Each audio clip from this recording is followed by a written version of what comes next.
during the presentation, please feel free to type them into the chat box, and we will address them during the Q&A session. Okay, I think I'm going to invite our director, Dr. Muhammad Al-Marakebi, to give your welcoming speech. So, Dr. Muhammad, please, the time is yours. Thank you very much, Dr. Hawla. Bismillah, alhamdulillah, salatu wassalamu ala rasulillah, Sayyidina Muhammadin wa ala alihi wa sahbihi wa man wala. First of all, I should express my gratitude to Dr. Afifi for his efforts in organizing this webinar. Actually, his fellowship in the IGC was very helpful to us, and we are truly thankful for all of his efforts, including this online workshop. And definitely, I should express my thanks, my heartfelt thanks to all our distinguished speakers, Professor Nina, Professor Shuruk Najib, Dr. Rafza, and Dr. Taira and Dr. Dur Naib. I hope I pronounced it correctly. Thank you very much for taking from your time and effort to share your experience with us and with the students here. We hope this will be a first step toward future collaboration, inshallah. We hope one day we will be able to host you here in person, inshallah, for like conferences, public lectures, inshallah. So we are very happy, very grateful, and we look forward to hear your thought-provoking contributions, inshallah. I know it's a little bit thorny topic, and personally, I'm very excited to hear more about Islamic feminism, a concept that may sound ambivalent to people, Eurocentric for others, or probably very Islamic for the rest. So I look forward to hear your contribution and learn a lot, inshallah. Jazakumullah khair. Okay, thank you so much, Dr. Muhammad. So, okay, I think we can now commence our discussion on Islamic feminism with our distinguished panel of speakers. The first speaker is Professor Nina Durmila. So, Professor Nina is a professor of gender and Islamic studies at the State Islamic University in Bandung, and currently the dean of the Faculty of Education here at UIII. Her first degree was in Islamic education from State Islamic University Bandung, and she continued her MA at Murdoch University in Australia, and then continue her PhD at University of Melbourne, also in Australia. She served as a Fulbright visiting researchers at Temple University, an Endeavour postdoctoral research fellow at the University of Technology, Sydney in 2008, and also another Fulbright visiting professor of Islamic Studies at the University of Redlands. She write and also the author of a woman Islam and everyday life, renegotiating polygamy in Indonesia. So I think this is the book is derived from your dissertation, right, Ibu Nina?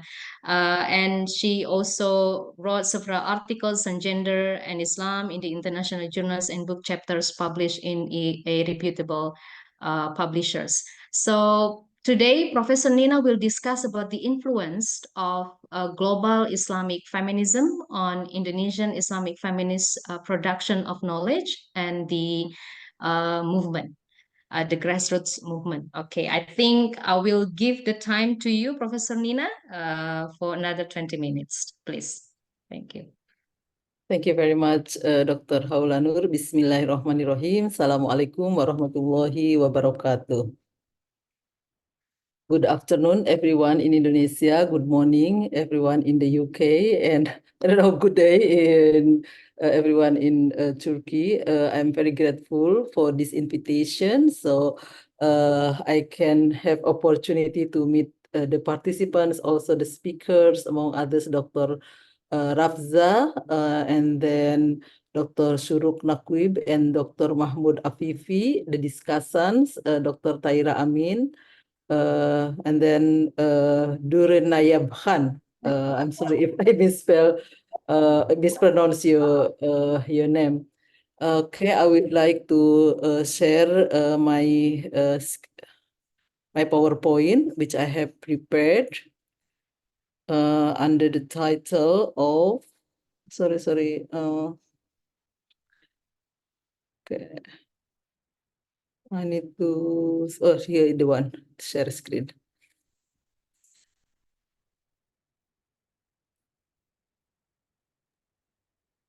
Okay. We So can the see it title of in, my presentation is Islamic Feminism. Actually, the influence of Islamic global feminism. Sorry, I repeat again. The title of my presentation is Islamic Feminism. It is about the influence of global Islamic feminism on Indonesian feminist knowledge production and grassroots movement. I would like to start with a definition of Islamic feminism first, that it is an effort to gain gender equality for all Muslim, which is known as also Muslim feminism. Actually, I mostly use the term Muslim feminism rather than Islamic feminism, but this is the same term, the same meaning actually. And Islamic feminists believe that Islam supports gender equality, but the Quran has been mainly interpreted from patriarchal lenses, which tend to subordinate women. So I will support this argument by giving you the example. And Islamic feminist effort to gain gender equality is by reinterpreting the Quran and Hadith from equal gender perspective. And I will give you one example for this reinterpretation. Okay. So I will start with a little bit like sequential time that how the influence of global feminism come to Indonesian Islamic feminists in Indonesia. Uh, in the early 1990s, works of Islamic feminists such as Rifat Hassan, Fatimah Mernisi, Amina Wadur, Asghar Ali Engineer, and Asma Barlas have been translated into Indonesian. I remember there was a journal, that's the journal of Quran, yeah,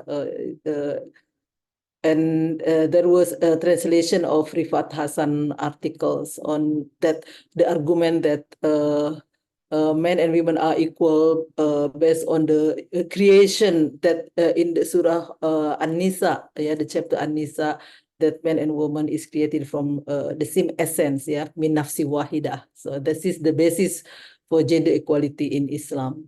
If we are created from the same essence, there is no justification that men are superior to women.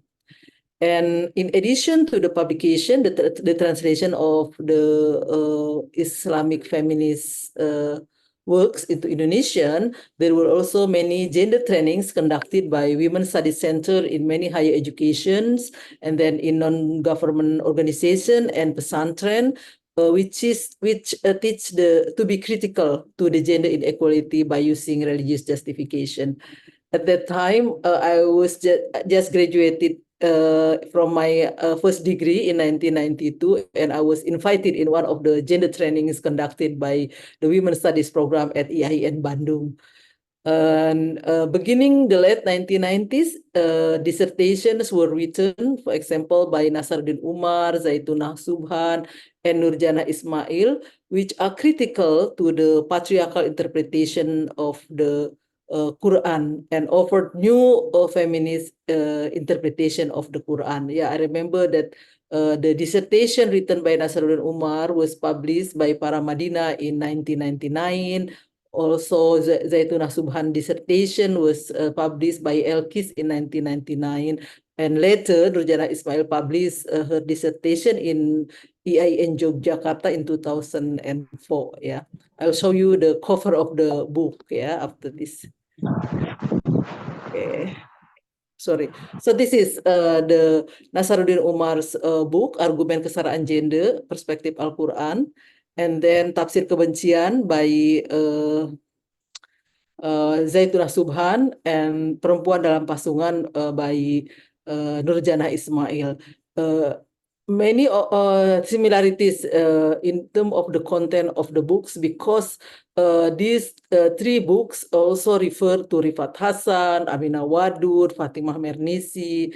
So they emphasize equality in the Quran, yeah, and they criticize the existing tafsir or Quranic exegesis. Yeah, for example, here can be seen from the title of the thesis by Zaitunah Subhan, which she labeled the existing tafsir as tafsir kebencian, because there has been like misogynistic message in the existing tafsir. And here is the books which is published later after 2000, because Kai Hussein Muhammad himself learned about gender is around 2000. Yeah, she is an expert of the classical tradition, and from the his expertise of the classical tradition with the influence of the gender perspective, she can produce women-friendly fikih, which called fikih perempuan. And I published also my dissertation in this book, mentioned by the moderator, Dr. Haula Nur, in my introduction. And also later on in 2019, Fakihuddin Abdul Qadir published Qiraah Mubadalah. Yeah. And he created a learning cycle every Sunday morning. Here I have promised you that I will give you the example of the existing patriarchal interpretation of the Quran. Here I quote some of the interpretation of Ibn Kathir on the Quranic verse 434. Ar-rijalu qawwamuna 'alan nisa. He interpret that ar-rajulu qayyumun 'alal mar'ah. This means that if ar-rajul is interpreted as man, that man is considered to be a leader of the women. Yeah, huwa isuha, the same leader of the women, wa kabiruha, the senior, wal hakimu alaiha wa muadibuha, the judge, and then the educator of women. Yeah, and I don't like the word ida wajat. Yeah, it seems like stereotyping that women tend or have a tendency to negativity. And Ibn Kathir interpret that bima fadalallahu ba'dum ala ba'din. He interpreted that the anar rijal afdolu minan nisa. So he clearly stated that men are superior than women, and that men are better than women. So this is what I can call subordination, by putting women below the men. And he quoted the hadith la yufliha qaumun walau amrohum imro'atan. This is discussed in Fatimah Mernisi works, in which she criticized why this hadith is included in Sahih Bukhari, while the main narrator or the first narrator was Abu Bakr, whom Abu Bakr was purged for accusing someone to commit adultery without giving 4 witnesses. So the failure of giving 4 witnesses make Abu Bakr was purged for 80 times. And for Fatimah Mernisi, for someone who have been purged like this is not cannot be regarded to be the narrator, which can be categorized into Sahih. Okay, and here is another an example of the reinterpretation of Quranic verse 434. So the same verse, but it is interpreted from equal gender perspectives by Nasaruddin Umar.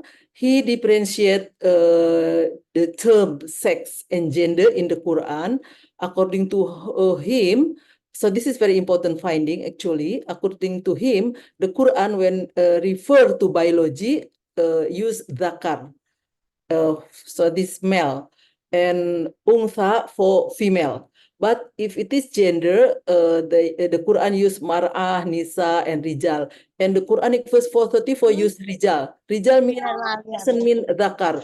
So this is the masculine. Masculine means the person with certain qualification or requirements. Yeah. So this means that the leaders of the family can be either male or female who fulfill the requirements stated in the Quran 434. What are the requirements? The requirement is first, the person has superiority over the other, the spouse, and spend the money for the family. Yeah, in the current era, the indicators of superiority can be in the level of education and in the level of income. And there is a positive correlation. When someone have higher education, they tend to have higher income. So whoever the person who have these criteria, either male or female, and I think many of us, the women, can have higher education, higher income than her spouse, and they also spend the money with the family. So this is, I think, liberating interpretation which empower women and can regard women as a leader of the family, not based on sex, but based on achievement. Of course, having higher education, having higher income need to be achieved, yeah, not being given, yeah. Okay, so now I would like to explain about how the knowledge production come to the grassroots movement. So this is there is a related story between Indonesia and Malaysia. Aminah Wadud, one of the important Islamic scholars, live in Malaysia, teach in one of the universities in Malaysia in 1989 until 1992. During that time, she has a Quranic study cycles together with Zainah Anwar and friends who founded Sisters in Islam. Yeah, and Zainah Anwar founded Musawah. Yeah, Zainah Anwar is the leader and the founder of Sisters in Islam. Founded Musawah, a global movement for equality and justice in the Muslim family. There are many Islamic feminists from all over the world invited to Malaysia. Yeah, in the launching of the Musawah. 16 Indonesian delegates came to the launching in Malaysia. Among them were Kiai Hussein Muhammad, Marzuki Wahid, Neng Dara Afia, and Nur Rofiah.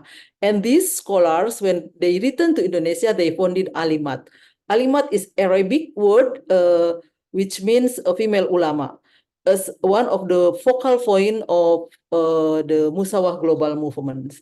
At that time, I was also invited to be Alimat. And 2009, I graduated from my PhD in 2007. And when I was invited to be part of Alimat, I was questioning myself, could I be called ulama or alimat? Well, alimat means someone who has ilm, knowledge. How could being regarded as not having knowledge when I have completed the highest level of education? So I gained my confidence to accept that I can be called alimat. Yeah. And Alimat, together with Fahmina, that's an NGO in Cirebon, and Rahima, organized Indonesian Women's Ulama Congress in 2017 in Cirebon and in 2022 in Jepara. I think many of you might have come to this congress, yeah. And the first congress, the KUPI one, Kongres Ulama Perempuan Indonesia, in Cirebon was in Pesantren Kebon Jambu, which was led by Mas Riah Amfa, yeah. And it was attended by 500 participants from all over Indonesia and also from 15 countries, yeah. And mostly self-funded. Yeah, I was amazed with the enthusiasm. Yeah, when I sleep with hundreds of ibu nyai from all over Indonesia to participate in this ulama congress. Yeah, and this congress was breaking the existing gender construction that ulama is only male. Yeah. And women ulama in this definition in KUPI can be either male or female who have equal gender perspective in addressing the existing problem in the society. So women's ulama here is not biology, but it is ideological. It is pro-women, yeah. Because the person can be biologically female, but she can be very misogynistic and patriarchal. But in opposite, men can also be Islamic feminists. Yeah. And there were 3 topics being discussed in KUPI 1, that's child marriage, sexual violence, and environmental destruction. And here is the pictures. On the left one is the picture of KUPI 1 during the opening ceremony, and then the right one is the closing ceremony of KUPI 2 in Jepara. And KUPI2 was held in Pondok Pesantren Hashim Ash'ari in Jepara and was attended by larger participants. It's almost twice than the KUPI 1,000, and from 29 countries. In compared to KUPI 1, I think women's ulama seems to be more confident, yeah, in expressing themselves as an ulama, yeah. There were many Islamic feminist knowledge production in the form of 530 books donated to the host of KUPI International Conference in UIN Semarang. So they are in the library. If you visit UIN Semarang, there is a KUPI corner which has many books donated from women's ulama. And the topic being discussed is broader and more specific, such as the role of women in protecting the nation from extremism, management and processing of household waste for environmental sustainability. I know that at the moment for example, in the Pesantren Kebon Jambu, Santri was trained how to make the waste being managed well, yeah, for the benefit of our environment, yeah. And then protection of women from the danger of forced marriage, and then protection of women from the dangers of cutting and injuring female genitalia. We use this term, not sunat perempuan, because sunat means like something religious, so we cannot challenge that. Yeah. And last but not least, about the protection of women's life from the danger due to rape. Yeah. So this is You have 4 more minutes. Okay, I am in the last slide. Thank For you. the epilogues, I would like to emphasize again about the title that the influence of global Islamic feminist works can be seen from the knowledge production by emerging Islamic feminists in Indonesia, such as Nasaruddin Umar, Zaituna Subhan, Nurjana Ismail, Hussein Muhammad, Fakihuddin Abdul Qadir, Nur Rofiah, and others. And KUPI can be regarded as a grassroots movement in which Indonesian Islamic feminists work for the sake of the victims of child and forced marriage, sexual violence, and for the sake of the environmental protection. These issues might not be discussed by male patriarchal ulama, which tend to be like, sorry, the perpetrator, not the victim, yeah, not the victim. I do not want to accuse that they are perpetrator. No, yeah. But women's ulama tend to pro-women who become victim or vulnerable in the existing strong patriarchal culture. And the participants of KUPI came from various backgrounds, such as Islamic scholars, leaders of pesantrens, victim or the service provider for victim of sexual violence. These Indonesian women's ulama keep learning and producing new Islamic feminist scholarship to counterbalance the existing patriarchal knowledge. For those of you who do not know yet, that every Sunday morning, 5:30, Fakihuddin Abdul Qadir has the program of Tadarus Subuh, and the content of this knowledge, learning process is in support of creating just family, yeah, peaceful and equal relationship in the family. And the participation of women ulama from 29 countries opened the possibility of having similar knowledge production and movement in their countries. I think that's all from me. Thank you very much for this opportunity. Okay, thank you so much, Ibu. It's really right on time. Thank you so much.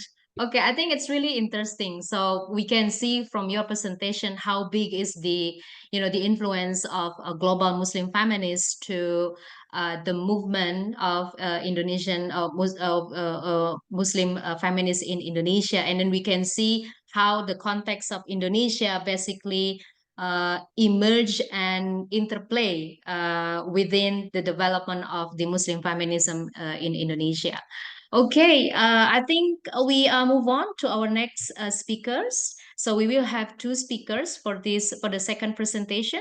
Dr. Shuruk Nagib. So Dr. Shuruk is a lecturer in Islamic Studies at Lancaster University, UK. She received her PhD in Islamic Studies from the University of Manchester Department of Middle Eastern Studies. Dr. Shuruk also her research covers the classical and pre-modern Islamic traditions and Muslim response to modernity, with a focus on how contemporary Muslim women scholars read the tradition. Well, this is really interesting. She also has written on ritual purity, metaphor in the post-classical Quran interpretation, and Arabic rhetoric, feminist hermeneutics of the Quran, and contemporary female exegetes and jurists in Islam, with special interest in Bint al-Shatir. She has also led field studies on Muslim women in Egypt and the UK. Along with Dr. Shuruk, we also have Dr. Mahmoud Ali Ghoma Afifi. So currently, Dr. Afifi is our fellow at IGC, and he received his PhD from Lancaster University at the Department of Politics, Philosophy, and Religion. His research interest covers Islamic tradition and feminist hermeneutics. He also studied how imams in the UK understand tradition in connection with their practical treatment of wife abuse in the Muslim communities across the UK. Okay, well, here he mentioned himself as an independent scholar of Islamic studies. We hope in the future we can read as one of the lecturer here at the Faculty of Islamic Studies at UIII. Okay, that's our dream. Okay, so Dr. Shuruk and Dr. Afifi will discuss about the concept of maslahah and its relationship with with gender justice. Both of you will have 30 minutes, and the floor is yours. So I think Dimas can operate the slides for us.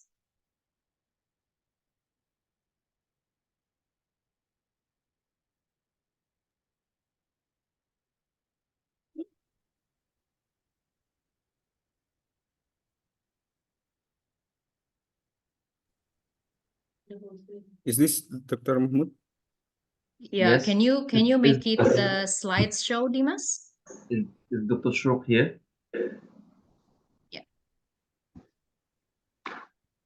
So many names, Mahmoud Afifi. Yeah. Yeah, so many names, yes.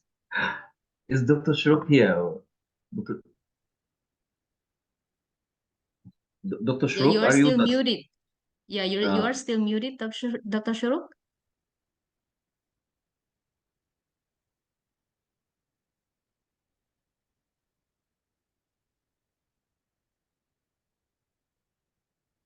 Okay.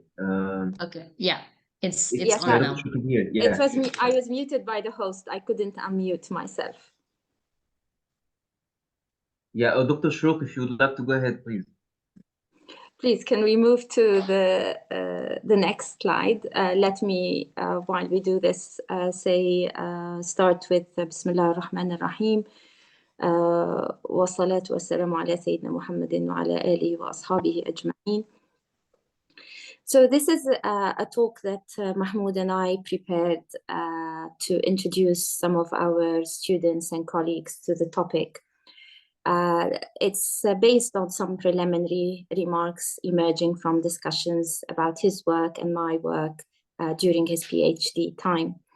And as a PhD student, I must say that in the field of Islamic feminist hermeneutics, he is the student who has gone beyond what his supervisor has done in this field. So we were looking into how conceptions of gender justice were configured.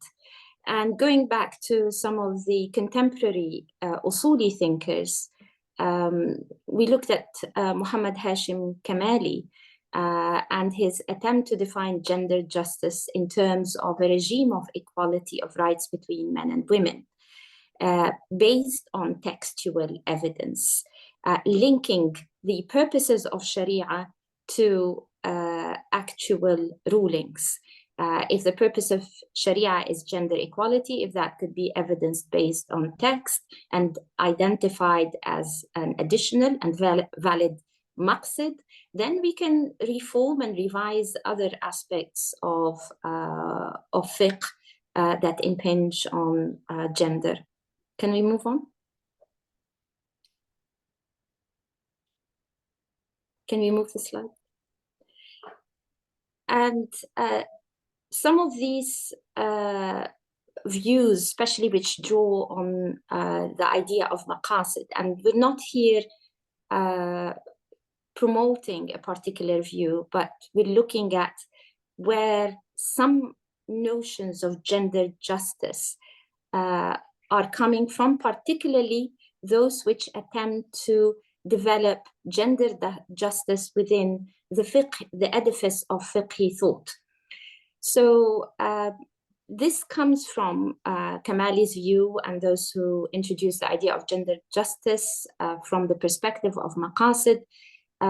They draw on the distinction in Islamic thought, and particularly usul, between kulliyat and juz'iyat, the universals and the particulars. And the kulliyat are the universals or overarching principles of Sharia, which inform and guide the process of reaching particular readings of the text.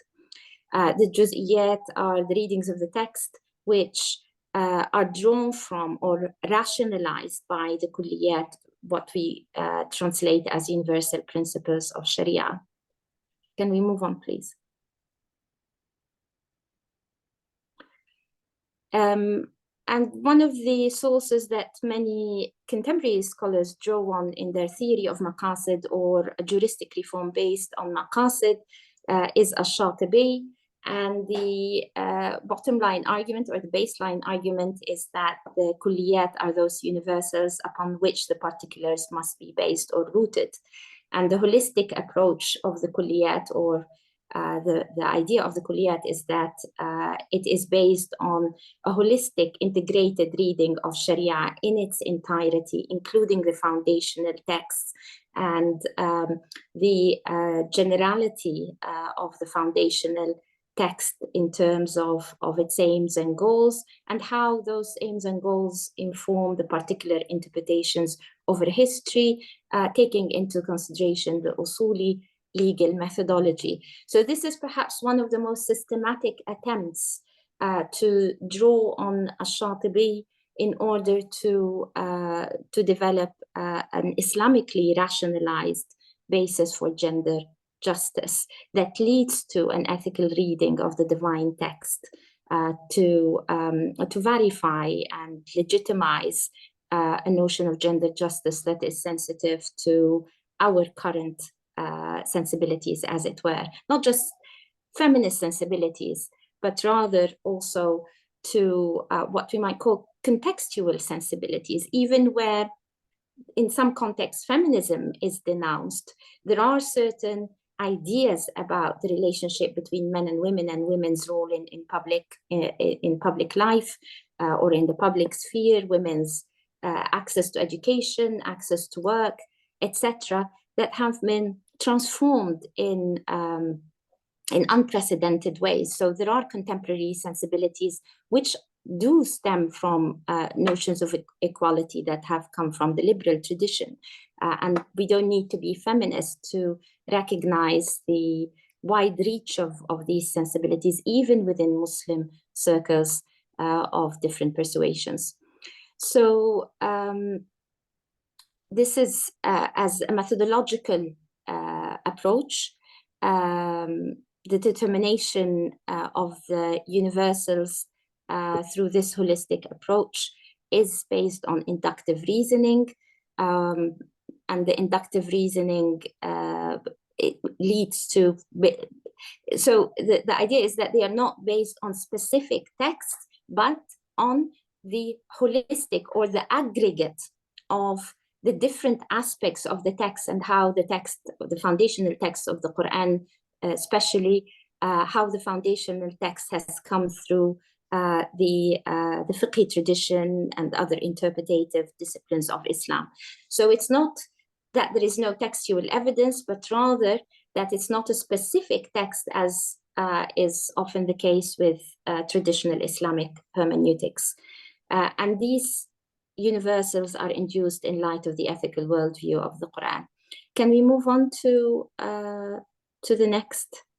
Yeah, and of course, one presumption here is that what will result from this approach is an understanding of the ethical purposes of the Quran that wasn't possible before or couldn't be obtained before.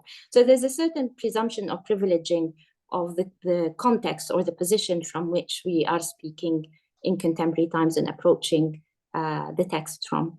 The kulliyat, so comparing these approaches, the kulliyat are universals or overarching principles which inform and guide the process of reaching particular readings of the text. To Al-Shatibi, these universals are whatever secures the maslaha or the interest or the benefit of people in this life and the hereafter. In comparison with the exegetes, with the feminist exegetes, the universal is whatever is perceived as conforming with the ethical worldview of the Quran. So if we go back to the previous slide, please.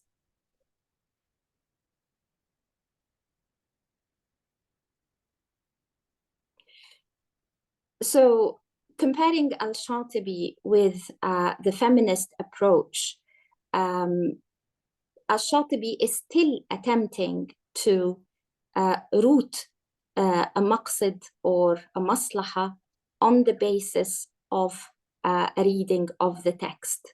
That reading of the text takes into the consideration the tradition. Whereas with a more universalistic approach on the feminist side, the universal reading is perhaps less related or less rooted into the text.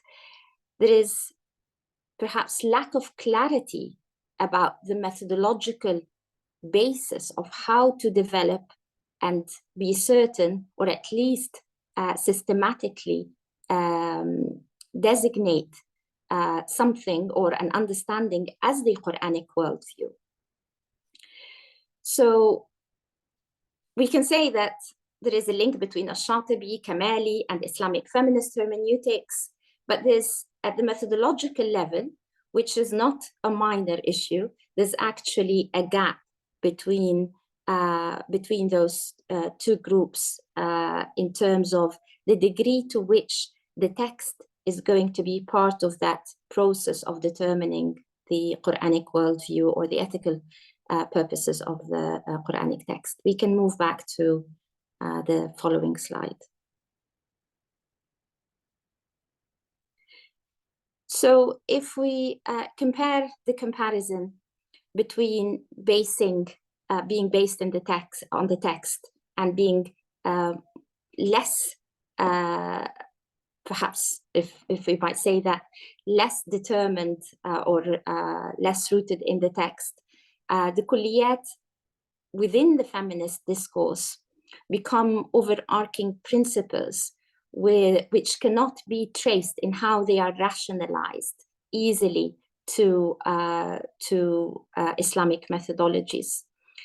So the process of reaching particular readings of the text in Al-Shatibi is one that can be easily tracked back to a methodology, a traditional methodology of textual reading. Within the feminist hermeneutics, the universal is often something that comes from outside the worldview of the Quran, and then the Quran's worldview is read in a way that attempts to resolve the tension between the external worldview. So, and that, of course, sometimes overlooks certain tensions between the text and its world, and the worldview and its worldview, and the interpreter, the feminist interpreter, and her world and the worldview that she's trying to fuse with the text. Now, thinking about the juz'iyat, which are particular rulings for Shatibi, which need to be linked back to the universals, which is the traditional theory of maqasid, when we look at feminist exegetes, they are not interested in the juz'iyat. They are trying to use al-kulliyat in order to justify moving away from the juz'iyat and dismissing the juz'iyat as historical readings.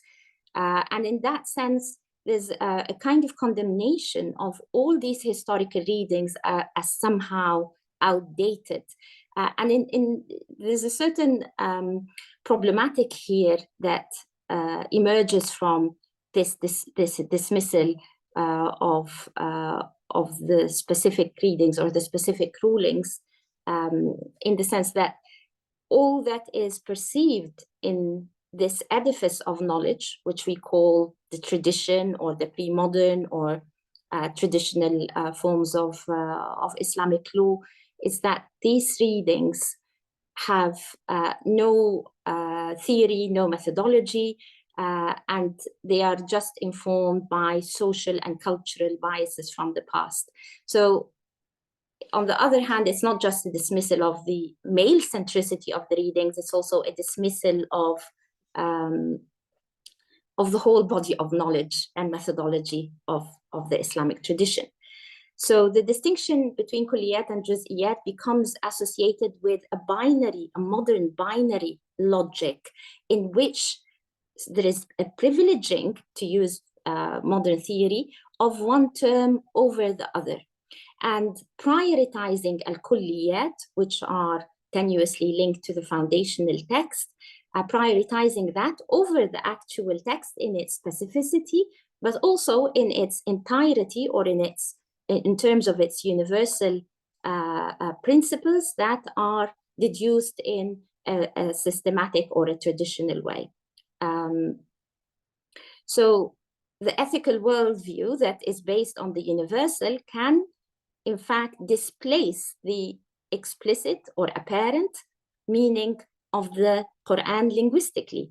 So here, even the modern discipline of linguistics would be in tension with this point of view, since any text needs to be interpreted based on grammatical, syntactical, and semantic structures. So there's a degree of tension here, not just between past and present, but also in terms of different disciplines in contemporary studies of text and traditions. Can we move on to the next slide?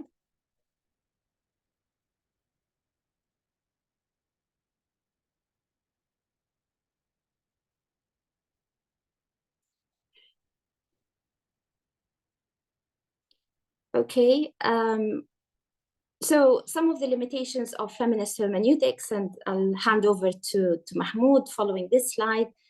These interpretations, just to sum up the points I've made, these interpretations start from universal ethical values, which are indicated in the text, but delinking the text from its history, whether it's the history of its reception, whether it's the linguistic structure and how that linguistic structure was studied in the sciences of Nahu and Balagha, the auxiliary sciences of language, and how these sciences were employed in the tafsir tradition to unpack the text.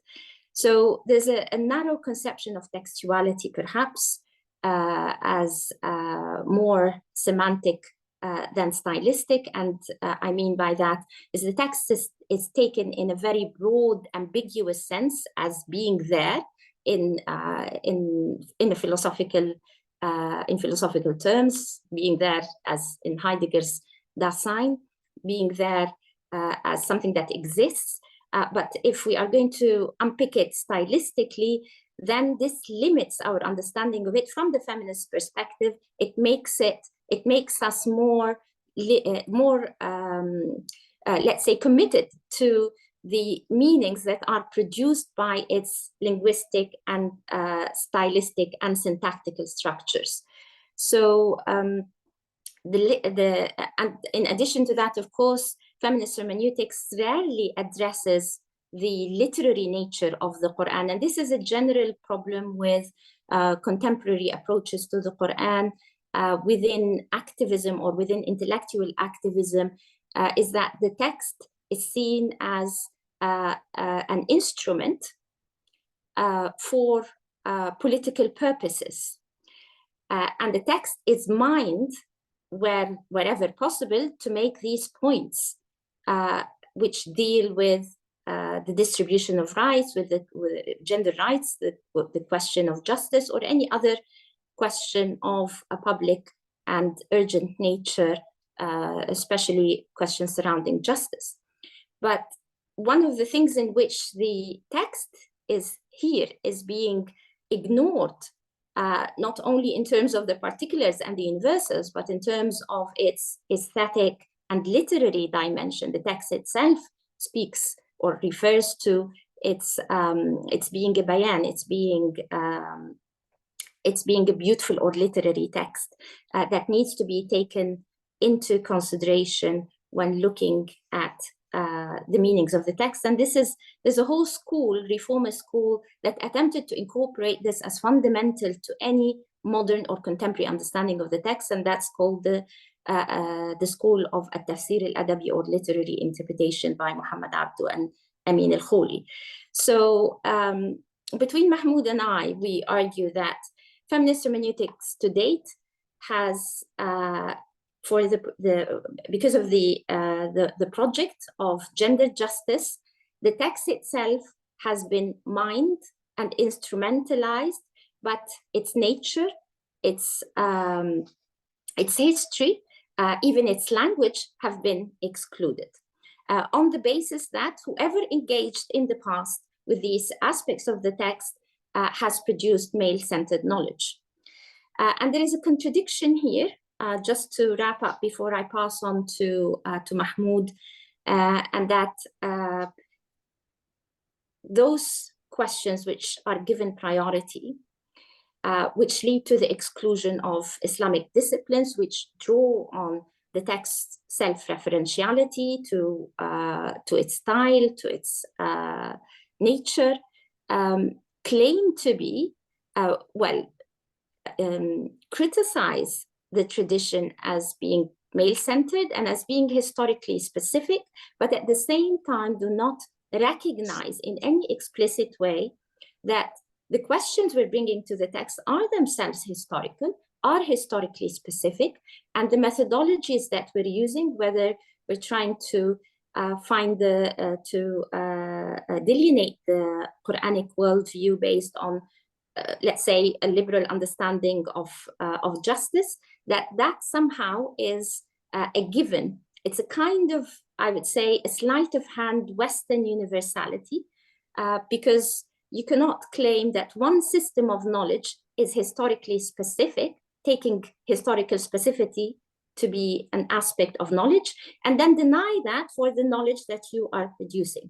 So there's perhaps here a deeper level of exclusion, and I don't want to say a blind spot, but certainly a contradiction.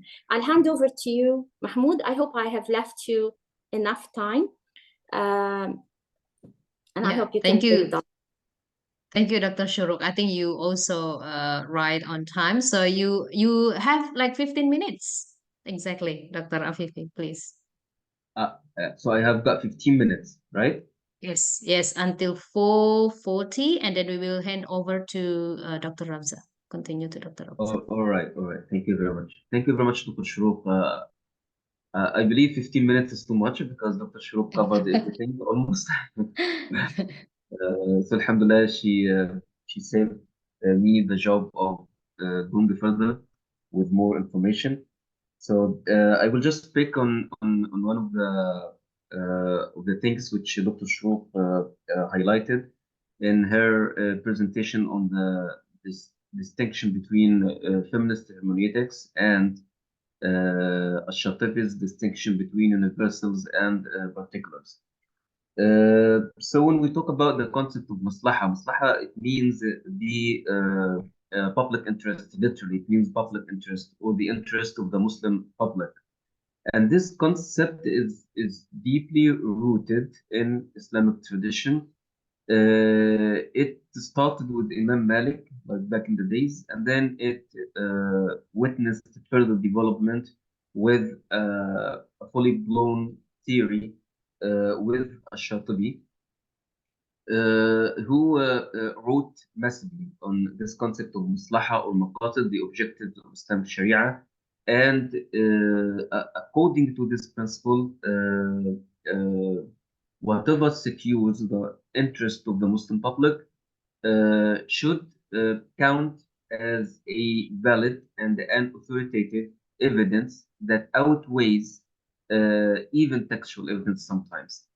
Of course, this principle is debated, is highly debated between Muslim classical Muslim scholars.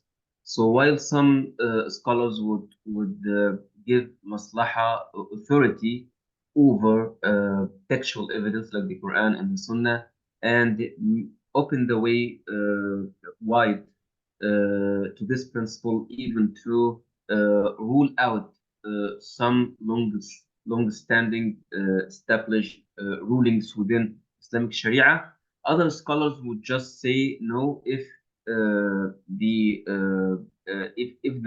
ruling reached by maslaha contradicts a well-established ruling within the Islamic Sharia based on the text from the Quran and the Sunnah. So now maslaha shouldn't be considered, and maslaha is not a valid maslaha.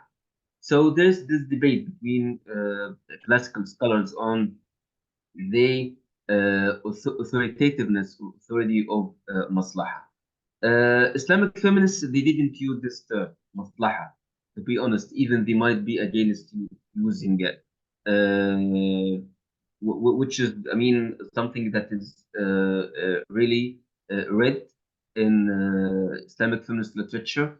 And their contention with Islamic tradition, as Dr. Shuruk, has shown in one of her articles, which is quoted by Islamic feminists themselves. She wrote that there is like this limitation of horizons within Islamic feminist interpretation because they dismiss Islamic tradition, or they take like an attitude from the very beginning, like take it as a priority, something that is they start from and proceed from, which is against Islamic tradition. So they dismiss Islamic tradition.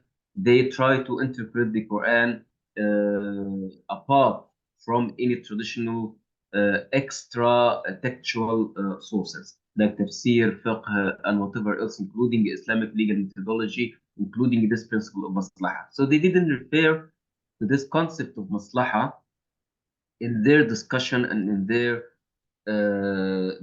discourse on Islamic feminist hermeneutics, although they use it. How? Through this distinction between universals and particulars, because they refer to this distinction between the universal and the particular, and they develop a redefinition of this concept. So, as Dr. Shuruk has outlined in this presentation, there is a difference on how Ash-Shatibi treated this distinction between universals and particulars, and how Islamic feminists treated the same concept. They treated it differently. So while Ash-Shatibi focused on language and history, although he would say the same thing. I mean, like when it comes to the definition of the universal and the definition of the particular, Ash-Shatibi and Islamic feminists developed the same definition. So the universal is this overarching ethical principle system of Sharia, while the particular refers to the particular readings and interpretations of the Islamic text, including the Quran and the Sunnah. So the definition is the same. However, when it comes to details and how this definition is factored in the interpretive process, is totally different. So in a nutshell, what the Islamic feminist interpreters assume they base their interpretive process on two principles, two main principles. The first one is that we consider the universal, the ethical principles of the Quran as the main source of interpretation. So when we interpret a verse, we should refer to these ethical principles, these universals.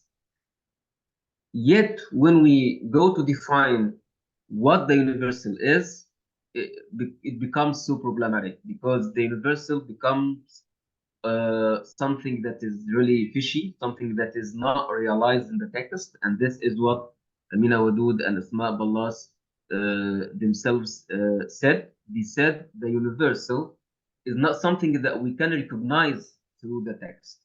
It's not something that is really defined and expressed explicitly in the text. The universal is something that we can imagine of what God could have meant, but he didn't mention it in the text. Which means, for example, just to make things really simple, if we speak of the issue of the inheritance, for example, so there are like no very explicit verses in the Quran about inheritance, particularly about giving the male double share of the female in one or two cases in inheritance. So now, when we read this text, we should go back to the universal principle upon which this text was revealed. Back in the time in Arabia, of course, this was like a feminist movement in a context where women are deprived of inheritance and treated as part of baggage. Now they are giving half of the share of the males within the family. So that was really progressive back then in the time. So when we go back to the underlying causes behind the revelation is justice, is to achieve gender justice. So now, in the current time, in our own present context, if we want to reinterpret the verse, we reinterpret the verse according to this principle of gender justice. So whatever gender justice is according to our own context, so now this should be the principle which should inform and guide our reinterpretation of the text, or even if we reach an interpretation that contradicts what the text literally says. And of course, this creates a gap. I mean, when I've presented on my lecture at the center in Indonesia at the Faculty of Islamic Studies, I was highlighting this relationship between what text says and what text means. And over history, there was this kind of hermeneutical problem in which the interpreters of the Quran, particularly in the modern time, tried to bridge the gap between what the text says and what the text could mean, and how could we make the text respond to our modern demands and our modern reality. But what we end up with actually is that we are trying to let the text say something that the text doesn't say. And this creates a gap between text and meaning. And this is like a very problematic issue within the field of the interpretation of the Quran, because now we end up creating this gap between language and meaning. So now, I mean, this is how feminists define this relationship between the universal and the particular. So the universal is the ethical principle according to which the verse was revealed initially back in the time in Arabia, and the particular reading or the particular refers to the readings, the interpretations of this verse, which is, I mean, these interpretations are not binding, are not, compulsory to be followed. No, but they can change as time changes and according to the change of context as well. So we could have different interpretations, but our current interpretation of the verse is what matters. History doesn't matter, language doesn't matter. What matters is how to make the text respond to our needs in our present time. But who can define these needs and who can define how authoritative these needs are, the individual.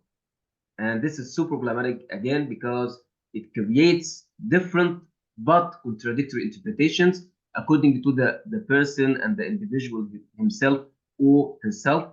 So there is no what Dr. Shuruk referred to as methodology. There is no a coherent methodology according to which interpretation could be done for the Quranic text. So this is 3 like more the minutes. 1 more minute. Okay. So if 3 more I would minutes. just like, yeah. For what I can suggest as an alternative approach, I would suggest an approach that treats interpretation as application. And this is my dissertation, and this is the work that Dr. Shuruk and I kept working on for 7 years, is to develop an approach that treats interpretation as a matter of application. That is a matter of fiqh, or practical theology, where a text is understood in connection with reality. This approach is both theoretical and empirical, where the interpreter uses qualitative research in investigating the extent to which practice is related to text for a better understanding of both. So if we want to interpret a text, we need to understand the tradition of the text itself, the history. We need to understand the language, and then we need to connect the language and history and the text and our reality to the empirical evidence. Because what happens is in most of the feminist scholarship is that they interpret the text apart from reality. They engage themselves in mental debates, theoretical debates, avoiding touching on the reality of Muslim women and the lived reality of Muslim women. For example, an issue like wife abuse, maybe the problem doesn't lie in the text itself or its interpretation. It might lie somewhere else. That's why I'm calling on modern interpreters to engage with text and with the reality as well, not only with text, because when we turn the field into theoretical interpretation, so the field will remain like an ivory tower that is not related to the reality of Muslims and the reality of Muslim women as well.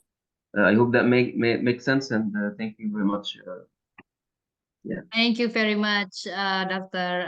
Shuruk and also Dr. Mahmoud. I learned a lot from this discussion. So apparently we can't really, understand gender justice like, too simple, because we need to have, basic knowledge about the interpretation of the text, the unseen and the seen one, right? What it means from the text, and also what it says from the text.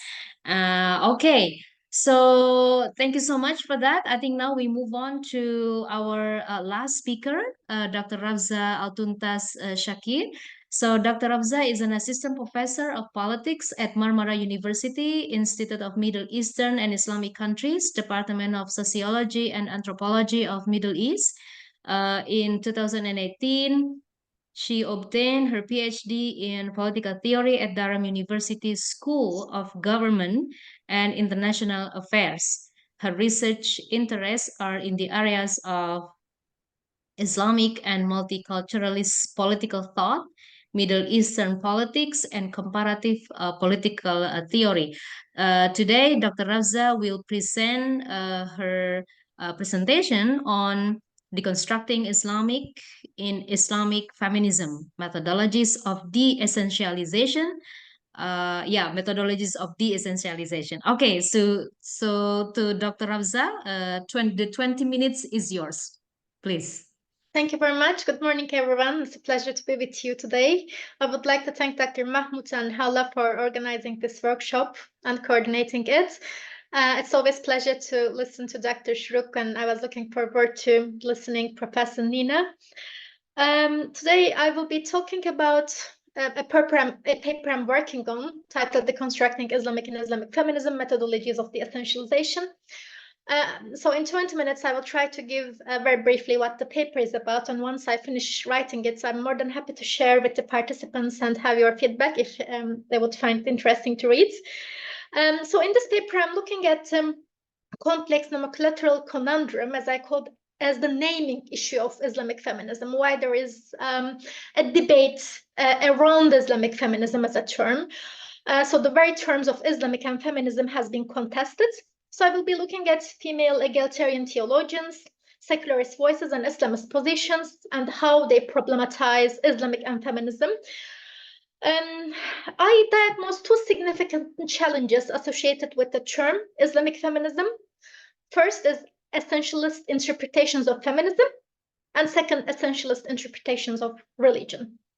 And in the paper, I'm looking at transnational feminist critiques of universalist essentialist feminism and how they aim to decolonize feminism. And also I draw from Wilfred Canfield Smith's conceptualization of religion and Nasr Bouzlay's humanistic hermeneutics approach to dismantle essentialist understanding of Islamic. And by doing so, I aim to facilitate a post-foundational approach to rethink the relationship between Islamic thought and feminist praxis. So very briefly, I will show it how I do it. So the Islamic feminism for people like Lila Bulugut or Aisha Hidayatullah is today an escapable term of reference for women who actively participate in the gender debates and social struggles. Ziba Mir Hussein says that we should not see gender reform movement or gender justice movement within Islam as a separate, isolated movement, but we should rather locate within the global feminist politics.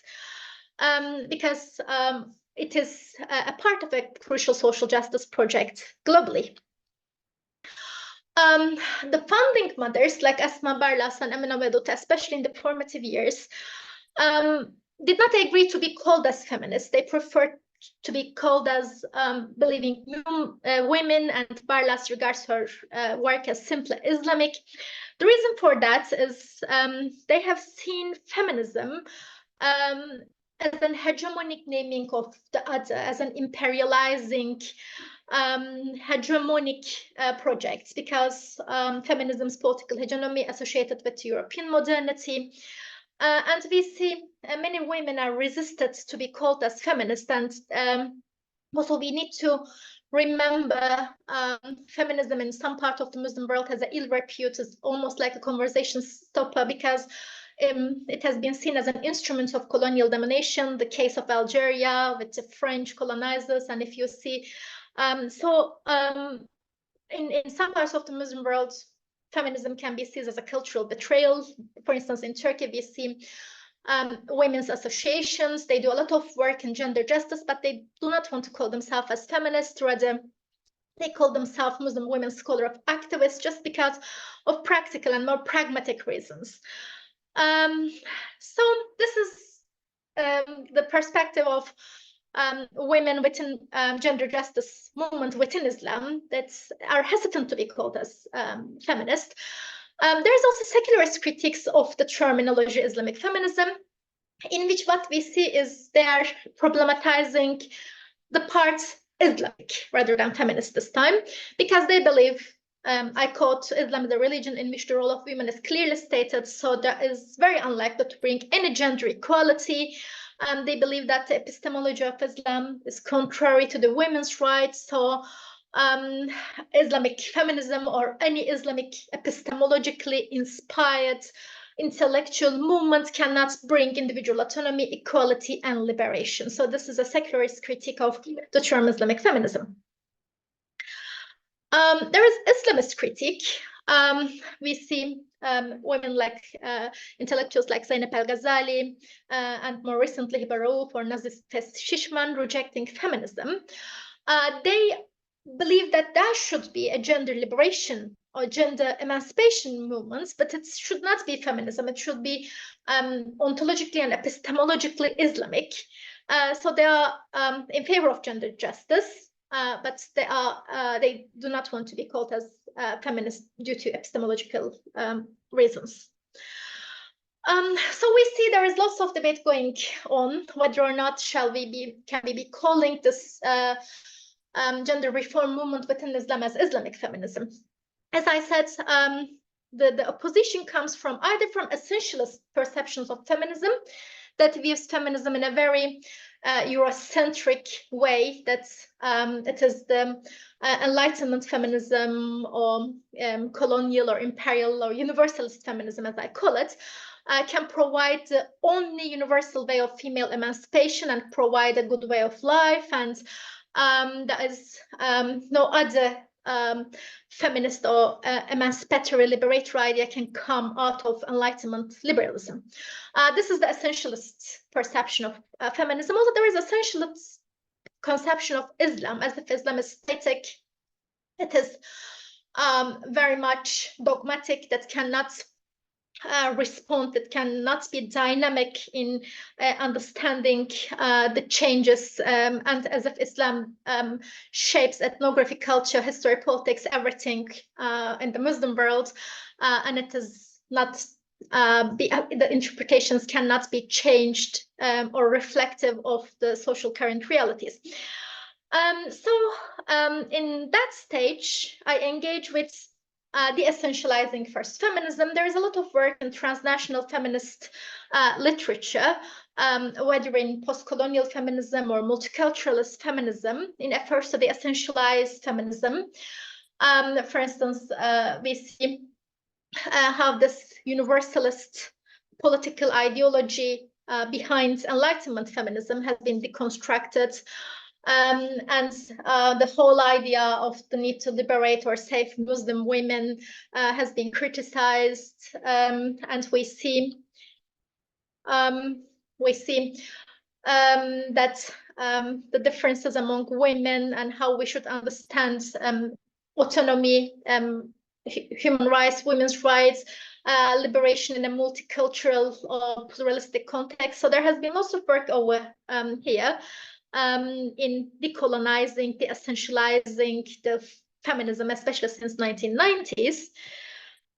For instance, Ayala Chacha is an important name, who's one of the founders of multicultural feminism, who says that no religion is pure, authentic, and affected by social context. And even within Orthodox community, we see women like Orthodox Jewish or Orthodox Muslim women have lots of agency in negotiating with patriarchy, in recreating societal and political norms. So he says that to treat Islam as a unitary ideology is wrong, and in most of the time, religion is not a barrier, but sometimes a source for empowerment, intellectual empowerment for these women that they take inspiration from.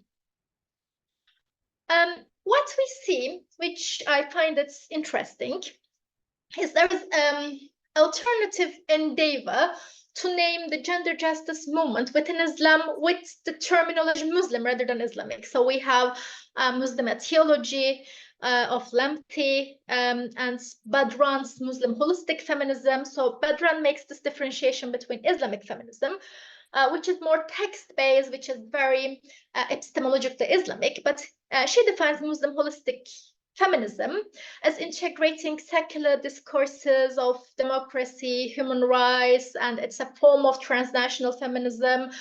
For Badran, the difference is that Islamic feminism is very scripturalist and very text-based, but Muslim feminism is more open epistemologically in integrating different disciplines. So the question I'm asking, is it a problem Islamic? Do we understand Islamic in a very restrictive way, that it is not enough? So we are now using Muslim to explain this gender justice movement. So this is problematic.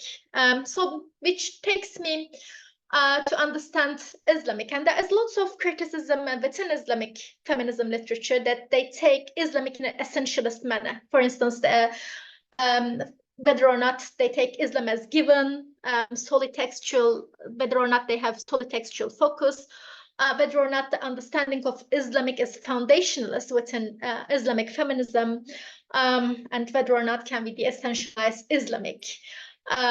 So these are the questions I have been asking.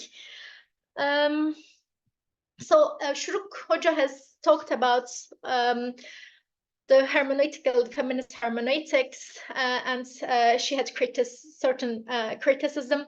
So in a not very similar way, but Keisha Ali shares the critique of feminist hermeneutics and says that Islamic feminists criticizes the historically androcentric, male-centric Islamic thought, and they say that it's not authentic. The legitimate way of understanding it is in this egalitarian way. Keisha Ali criticizes and says that Quran is polysemic, so it may have more than one meaning, and it has been translated in different historical, cultural contexts. So to say that my interpretation is authentic, more authentic, or I got it now better, does not reflect the polysemic nature of the Quran, because the patriarchal readings back then, centuries before, may be as legitimate as the feminist readings today and equally valid. So Keisha Ali says that this is a kind of an essentialist understanding. And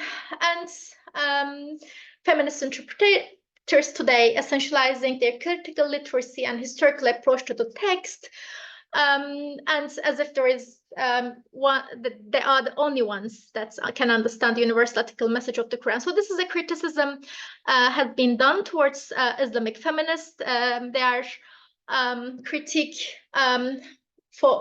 for being neglecting the tradition, and Mahmoud Afifi has written on that, in which that the Islamic feminists are taking the Quran as the primary source of interpretation, and engaging in the deconstruction of the past. However, in the reconstruction of this present universal vision of the divine, whether or not are they foundationalist or essentialist. So what I'm seeing is that there is a great influence between Islamic feminism and Islamic modernism. Because if you look at the Islamic modernism, they wanted to go to the essence of true Islam, pristine Islam, Islam unadulterated. So it's a very Salafiyya methodology. Of course, the outcome they find is very different, but the methodologically to find the essence of true Islam has been very important for Islamic modernism. I think has influenced also Islamic feminism. So the essentialization of text, whether textual fundamentalism, and how Islamic feminism understand Islamic. So I'm try to engage with methodologies to de-essentialize and Islamic in that, and I'm using, as I mentioned, Wilfred Campbell Smith's understanding of religion, and I'm looking at how after the 17th century, our modern understanding of religion has changed. Islamization of Islam, or very recently, Shihab Ahmed has been writing on who wrote on what Islam is as a religion and how our conceptualization of Islam has changed within modernity. And I'm looking at the understanding of religion we have, the understanding of Islam we have has been very much shared by Orientalists, by Salafis and Islamists, association of all world practices with Islam, a kind of an Islam which is innate, fixed, and has universal essence, which is external to Muslims and unbounded with time or context. It shapes everything. It's not shaped by ethnography or culture. So this understanding of religion, and I'm engaging in the essentialization, and I use Nasr Abu Hamid's democratic and open hermeneutics, in which he sees Quran as a discourse and what it means to see religion, text through such hermeneutical endeavor.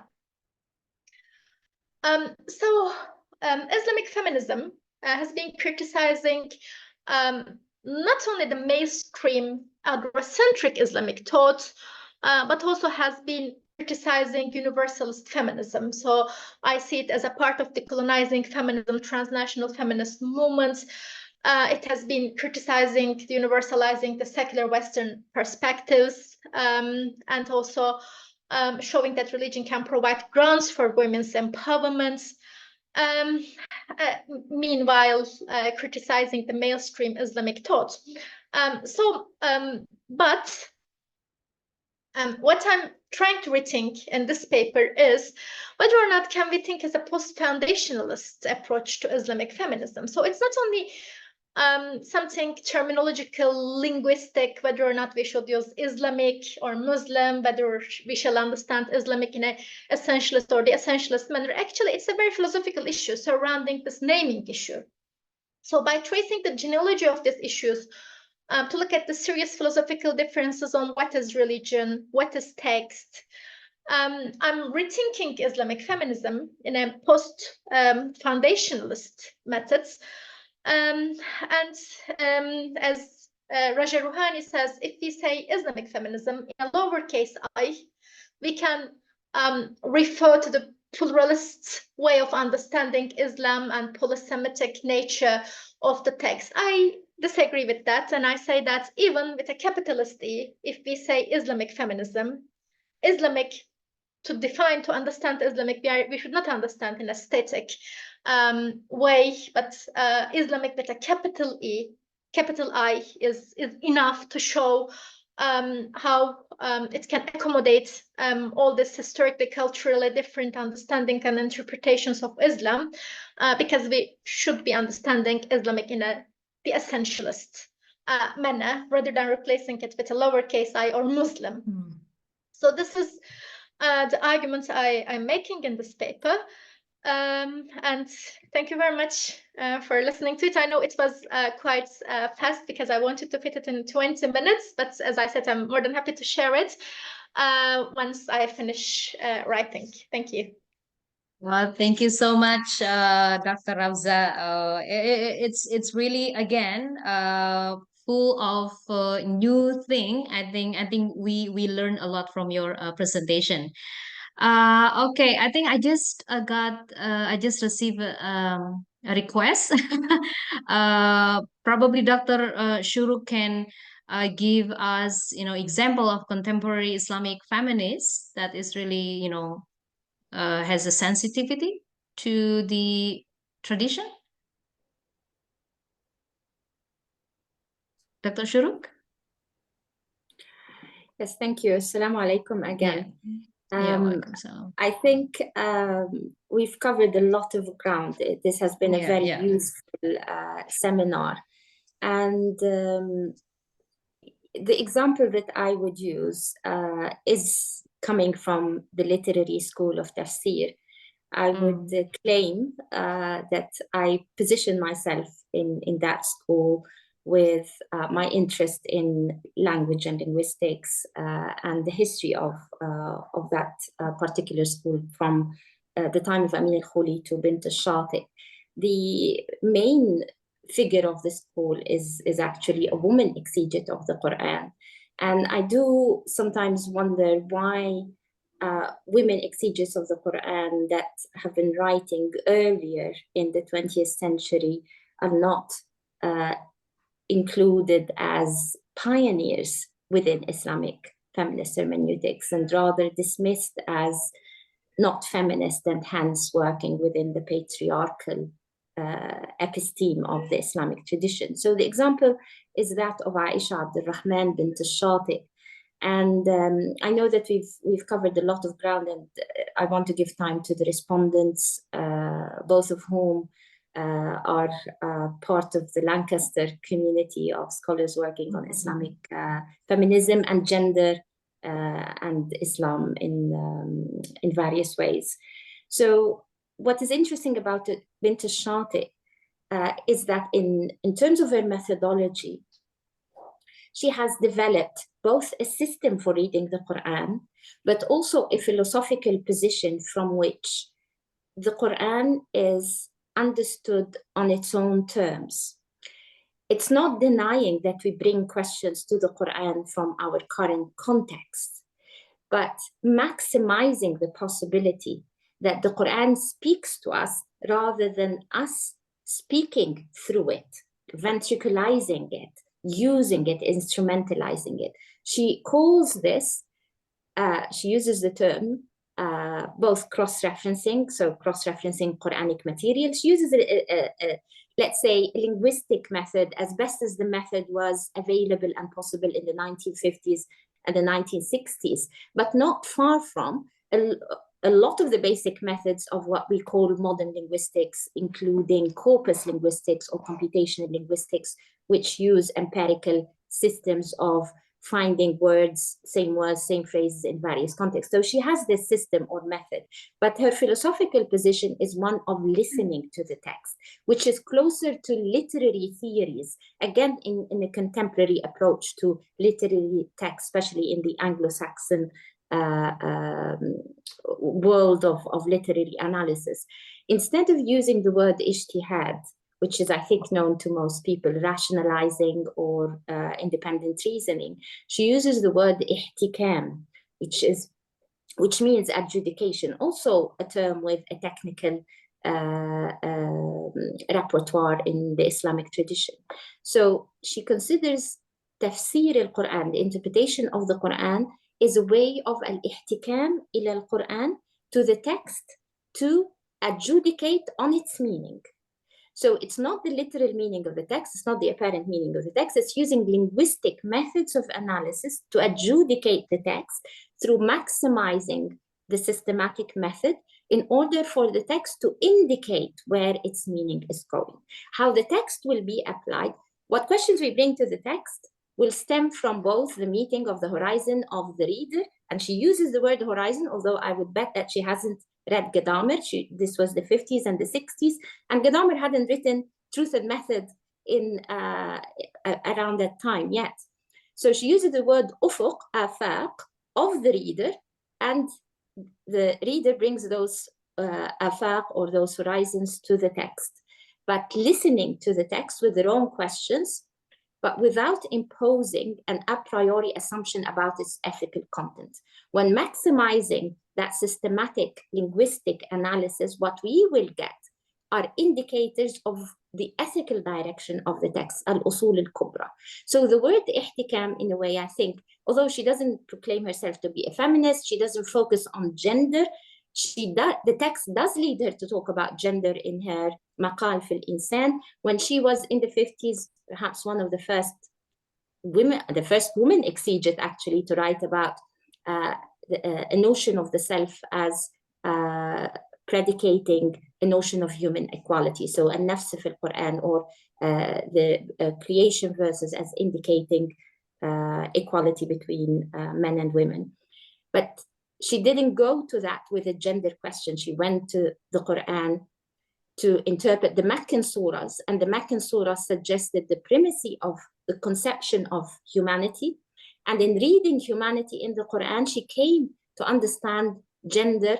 She doesn't use the term gender, but how the notion of humanity and the notion of nafs predicate or indicate, as it were, equality between men and women.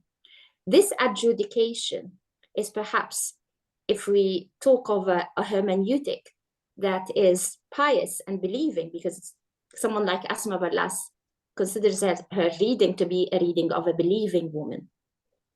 We often bring methodologies saying that we believe in the text, but how would a hermeneutic that is also affectionate and pious and respectful of the text and its nature and its language operate?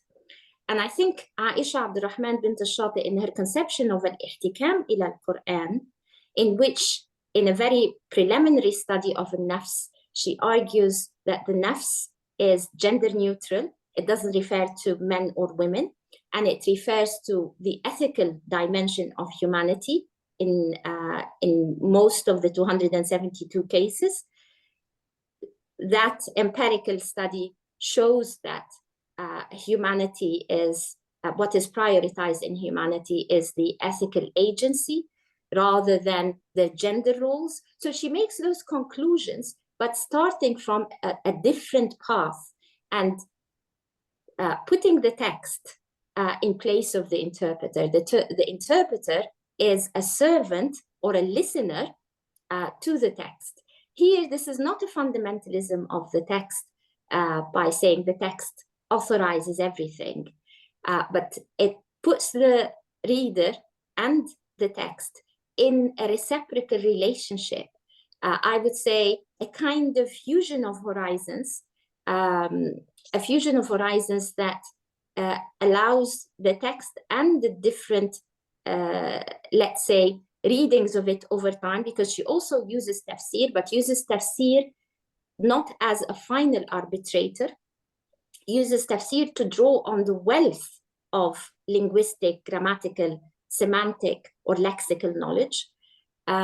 So there's a connectivity between text, history of meanings, and the reader in a way that perhaps I would say closes the fissures that contemporary sometimes reformist or feminist approaches to the Quran create, whereby you're either part of the tradition or outside it, you're either feminist or traditionalist. It closes those fissures by creating a community of practice that stems from past practice of interpretation of tafsir, but also which has new approaches or new ideas about how to let the text speak rather than how to interpret the text, and opens it up to perhaps new meanings that weren't picked up by earlier mufassirs.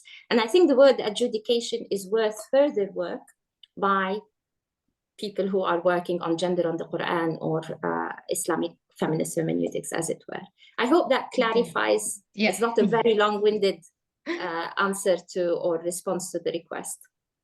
Okay, thank you so much, Dr. Shuruk. That is really clear to us. Okay, I think we now shall move on to our discussions. Before that, I want to remind the audience again that if you have any questions, you can just chat and then put them in the chat box, and then we will read that during the Q&A session. Okay, our next agenda is remarks from our discussants. I want to invite Dr. Tahira Amin. So Dr. Tahira is an independent scholar. She completed an interdisciplinary PhD in applied linguistics at Lancaster University. Her research encompasses linguistic and discursive methods, gender constructions, and Quranic studies. Her research involves exploring gender constructions in Quranic narratives and the interpretation in the Muslim exegetical tradition. And the remarks also will be followed by Sister Durin Nayab Khan. So Sister Nayab is a PhD candidate at Lancaster University, UK. Her academic interests include female Muslim scholars, educational experience, and pedagogy in traditional Islamic institutes. To Dr. Tahira, you have 10 minutes to discuss the presentation, and this is also same time to be given to Sister Nayab, please. Thank you very much. Okay, Bismillah ar-Rahman ar-Rahim. So, Assalamu alaikum to you all, and thank you very much for inviting me here today and to offer my thoughts on the very excellent and thought-provoking talks that have been given. It's nice to see my supervisor, Dr. Shuruk, and also my fellow Lancastrians. So that's also, really, really nice. So I have 3 points which build on what has been explored in each of the talks. The first is that going straight to the Quranic text is a key priority of Islamic feminist scholars. And these scholars, as Darlene Juska has pointed out, tend to view the Quran as an idealized text that has been produced in a vacuum and has fallen from the sky only then to be polluted by patriarchal and androcentric concerns. Viewing the Quran as discourse allows us to appreciate that even though the Quran has been sent for all time and all people, the fact remains that the Quran too was shaped and influenced by the socio-cultural context in which it was revealed. This does not take from the Quran, it enriches it all the more.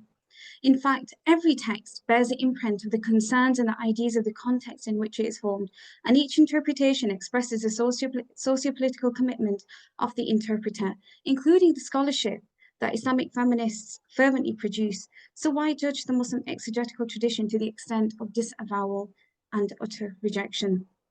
Moreover, Islamic feminist hermeneutics overlook the fact that there are limitations of solely examining the Quran. The Quran is a highly contextualized text, making it extremely difficult at times to fully grasp its meanings, even with the method of tafsir al-Quran bil-Quran. This is something the exegetes of the past were acutely aware of, which is why they broadened their scope of sources to better understand its meaning, using the Sunnah, Hadith, Kalam, and even Isra'iliyat to shed light on the meaning and application of Quranic verses and the retellings of pre-Quranic narratives. Arabic poetry, for example, was also used to better understand Arabic idioms and proverbs and to understand words in their context. In other words, whilst Islamic feminist hermeneutics seeks to limit its sources, the exegetes of the past sought to use every possible means to facilitate a sound understanding of the verses. Whilst Islamic feminist hermeneutics espouses a violent rejection of the male-centered tradition, the tafsir tradition clearly manifested an openness to and an acceptance of difference of opinion. Through an incorporation of a wide spectrum of readings of the Quranic verses, the tafsir tradition espoused a dialogue of voices in the richest sense of the term. As much as we want to critique the tradition, there are some undeniable strengths which have resulted in the lasting legacy of the Muslim exegetical tradition. My second point is that Islamic feminist scholars are fast becoming an important interpretive community, and there is little doubt that despite their flaws and the differences between them, there is an excellent growing body of scholarship being produced between them. Fueled by the needs of our time, their interpretive endeavors are, however, carried out outside of the Muslim community. And herein lies a problem, as this is significantly limiting their reach and impact on the lived realities of believing men and women. As Naveen Rida has powerfully argued, no matter how convincing and well-reasoned the new interpretations are, or how deeply they are grounded in the sacred text, unjust authoritarian interpretations at times from the tradition continue to find realizations and widespread acceptance within the Muslim communities. In order to tackle these issues, Islamic feminist scholars must critically and creatively engage with the Muslim exegetical tradition, because it is herein that they must carve out a place for themselves if they are to reap the fruits of their efforts and make their endeavors meaningful and long-lasting. As Shuruq Najib has argued, without painstaking engagement with this complex tradition, there is a danger that the whole endeavor could turn into a self-assuring exercise for the believing Muslim feminist. Far from contributing to improved readings of key socio-political verses, which could go on to improve the lived experiences of believing women, Najib warns that this might become an exercise that is perhaps more attentive to the Western gaze than to the Muslim condition, playing to damaging discourses about Islam and Muslims. She calls for a different Muslim feminist hermeneutic, one which espouses a seriously critical engagement with the Muslim tafsir tradition, by which one is able to draw attention to the sites of repression, assumptions, and the blind spots within the tradition, whilst ensuring a position of creative inclusion within the wider Muslim community. Or, as Yasmin Amin has suggested, we must point out the internal contradictions and inconsistencies inherent within it. Islamic feminist scholars must seek to subvert the tradition from within by working within the tradition, using the same sources and also the same methodologies Jadi applied kira-kira kalau by tidak ada classical pertanyaan lain, traditional scholars. bisa kita istirahat ya. In other Lumayan words, juga we do not ngajar need to reinvent. We do not need 5 to kelas hari reinvent the ini. wheel of Dikurangi interpretation. 1 debat. Acts of subversion, Yang satu after all, lagi tadi nggak is a masuk. powerful way to protest injustice.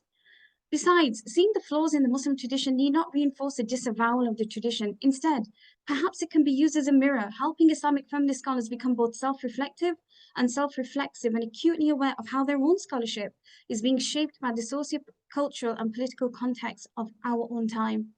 Just like as the exegetes of the past answer the calls of their own times to make the Quran relevant to their generation of Muslims, letting the Quran speak or lead need not mean that we stop asking new and relevant questions of it. This is something that exegetes have always done and will continue to do so, and their commentaries are evidence of this. Shedding light on the need for subverting and reconstructing the exegetical tradition could just become the very incentive Islamic feminist scholars need to fuel their own endeavors. And my final point is, by carving out a place within the tradition, with their excellent scholarship, the much needed voices and interpretations must be added to the already established repertoire meanings from exegetes of the past. Consider a future, for example, where future generations of Muslim scholars are engaging with Islamic feminist readings. consider the possibility of future generations of Muslim scholars in the madrasa setting in particular, learning about key Islamic feminist interpretations like those of Bint Shafi, even though she didn't actually identify as an Islamic feminist. Just as they learn about the interpretation of key male scholars of the past, only then will Islamic feminist hermeneutics have a lasting impact on the Muslim communities they strive to serve, and go on to shape the lived realities of actual Muslim men and women living in a meaningful and quantifiable way. Thank you. Thank you so much. That is like, like a reflection, like a reflective remarks for me. It's really beautiful. Okay, I think now I'm going to invite Sister Naya. Are you here already? Yes. Assalamu alaikum. Oh, Walaikum salam. Please, Sister Naya. Jazakillah khair for inviting me. I come here for the position of apprenticeship and learning, and not as an expertise, because this is Quran, female Islamic feminism is not my main criteria. So this was a very beautiful learning experience, and I'll just remark on that because I learned a lot. So starting from Professor Nina's presentation, I found it really fascinating that there's a huge movement of translations of Islamic feminism, and then the organizations which are which invites a lot of Muslim women who call themselves alimas.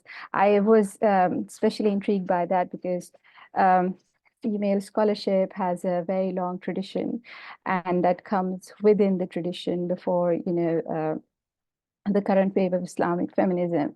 And but the fact that she mentioned that they were, I wanted that clarity that were they not present at that time because they were reclaiming their Islamic scholarship at that time, that I found really fascinating.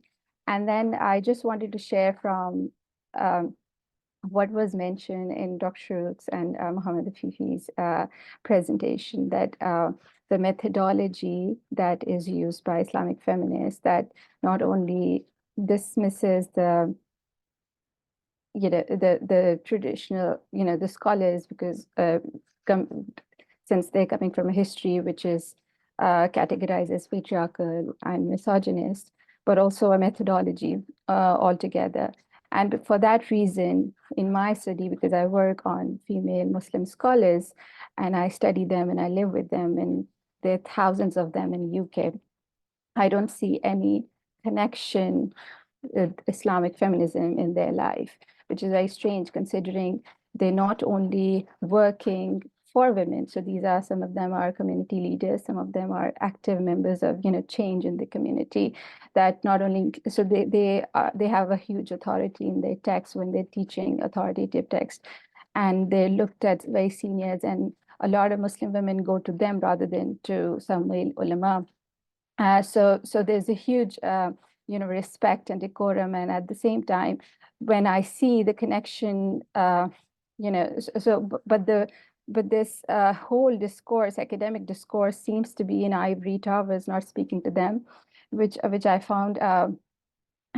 So again, because again the movement, but of course this is true for a lot of academic discussions. They stay in academia, but because this particular movement does want to speak to women and change their lives, what I found from my study is that these women, they also recognize some sort of gender injustice, but they communicate it with the tradition. And for them, tradition and ilm gives them that power to distinguish what is coming from the culture and what is coming from their religion. And they're able to navigate that difference, which is very fascinating. So I'll just give an example, because I'm coming from the perspective of education, that there has been a time when they were not they were criticized by some of the male ulama to not attend secular universities, let's say. But the reason was given that because of the environment that would not preserve, the modesty, etc. But looking at the tradition and studying it themselves, they challenged that idea that our religion does not stop us from pursuing further knowledge, let's say. And there are many of them. not only the students, even the female teachers changed their perspective so much that the male ulama had to accommodate their advice rather than stopping them from attending the university, would just give them prescription how to, just be there. So there are huge challenges, and it's not that, things change because of the male ulama, but rather with the female students and teachers, would push that change. So I feel that so when this rarely this name even come Islamic feminism, but when it comes, when a few times it has come, it has been seen, as Dr. Rabza has mentioned, with skepticism. Either there is no knowledge about it, and in fact, there's no interest in it, which is interesting as well. There is no need for engagement as well, because the communities are working, in their own space. And but when it comes, either it is completely ignored, or it is not really it is coming from that perspective that it is probably a Western colonial uh, uh, you know s- methodology that is being imposed, which we do not relate to. So something that I find interesting. But I would like to know more, I think, about the Indonesian perspective, because there seems to be a lot of influx, of this idea, and translations as well. And because when we talk about Islamic feminism, it also brings the interpretations of particular political, social context of that particular region. So a lot of Islamic feminists are coming from the Western world, particularly USA. So when it is translated in Indonesia, what are the political, social dimensions there that attracted to that? So I just found that all of fascinating. But again, I'm not an expert, so thank you so much. Yeah. Thank you so much, Sister Nayam. Okay, I think I will give the opportunity for Professor Nina later on during the Q&A session to respond to Sister Nayab and also Dr. Tahira's remarks. Okay, I think we have really a good quality afternoon snack for Indonesia, and breakfast, really good quality breakfast for UK. So I believe our audience cannot wait any longer to have a Q&A session. So I think I will invite 3 questions from the audience, and then now we already have 3 basically. uh and for those of you who wants to raise the questions directly to the speaker, you are very welcome. But first, I'm going to read one of the questions from the chat. So this is addressed to Dr. Rabza. So due to some issues that feminism in some part is still controversial and sensitive, then the Islamic feminist itself in some belief also contradictive started from the term feminism itself. The way of interpretation using hermeneutic, as we know that interpreting the Quran has its own methodology. So what do you think about this? I think this is also relates to Dr. Shuruk and Dr. Mahmoud's presentation. As we found nowadays, some feminist interpretations was out of its origin umbrella or the main law of Islam, the practice of iddah, polygamy, etc. Okay, and then and the next one is also for Dr. Ravza. What values that make Islamic feminism different from Western feminism? Uh, okay. Probably the third questions is directed to everyone. Your perspective on the notion that Islamic feminism is considered by some scholars as oxymoron due to the belief that gender equality conflicts with Islamic principles, particularly in relation. Oh, okay, so this is only like a comment, I think. Okay, so I think I can give time to Dr. Rabza first, and then continue to Dr. Shuruk, and then Professor Nina will also address the questions from Sister Nayab about the Indonesian perspective on Islamic feminism. Please. Right, thank you very much. How Islamic feminism is different than Western feminism. How we define Western feminism. I mean, are we defining Western feminism as universalist, because we have imperialist, colonial, we call it civilizational, we call it universalist feminism that advocates for a universal applicable understanding of being women, being an ideal woman, universal applicable female emancipation, women's rights. So it's very much takes a Eurocentric position and believes that the entire third world women should have that notion of rights, that notion of autonomy, that notion of liberation to be saved and to be emancipated. So this is, if you are meaning, if we define Western Enlightenment universalist feminism as such, Islamic feminism is very different. Islamic feminism, we can locate it within the transnational feminist movements like post-colonial feminism, multiculturalist feminism, and all this critical feminist movements have been showing that there are multiple understandings of autonomy, rights, good life, and it doesn't necessarily come from a Eurocentric perspective. So it really means like, for instance, Sabah Mahmoud has been showing in her work, like Abu Lughod, Ahmed, all of them, that autonomy, even wearing with veil or headscarf, the women articulate their autonomy, what means emancipated life differently. So this is very, in that case, Islamic feminism provides a different understanding of women's rights, women's liberation, in a culturally, religiously contextualized manner. So it's very different than, in that sense, universalist feminism, if you're calling Western feminism as such. And I think the other question is relates to that. And I think it's a how question, how Islamic feminists do that. How do they direct their challenge to universalist feminism or Western Enlightenment feminism? Different scholars uses different terminology, but they all define the same phenomena. So how do they do it? There are differences. There are hermeneutical approach, historicism. Some are more Islamic in their epistemology. The others integrate Islamic epistemology with human rights, with political theory. And I think this is all I should be saying.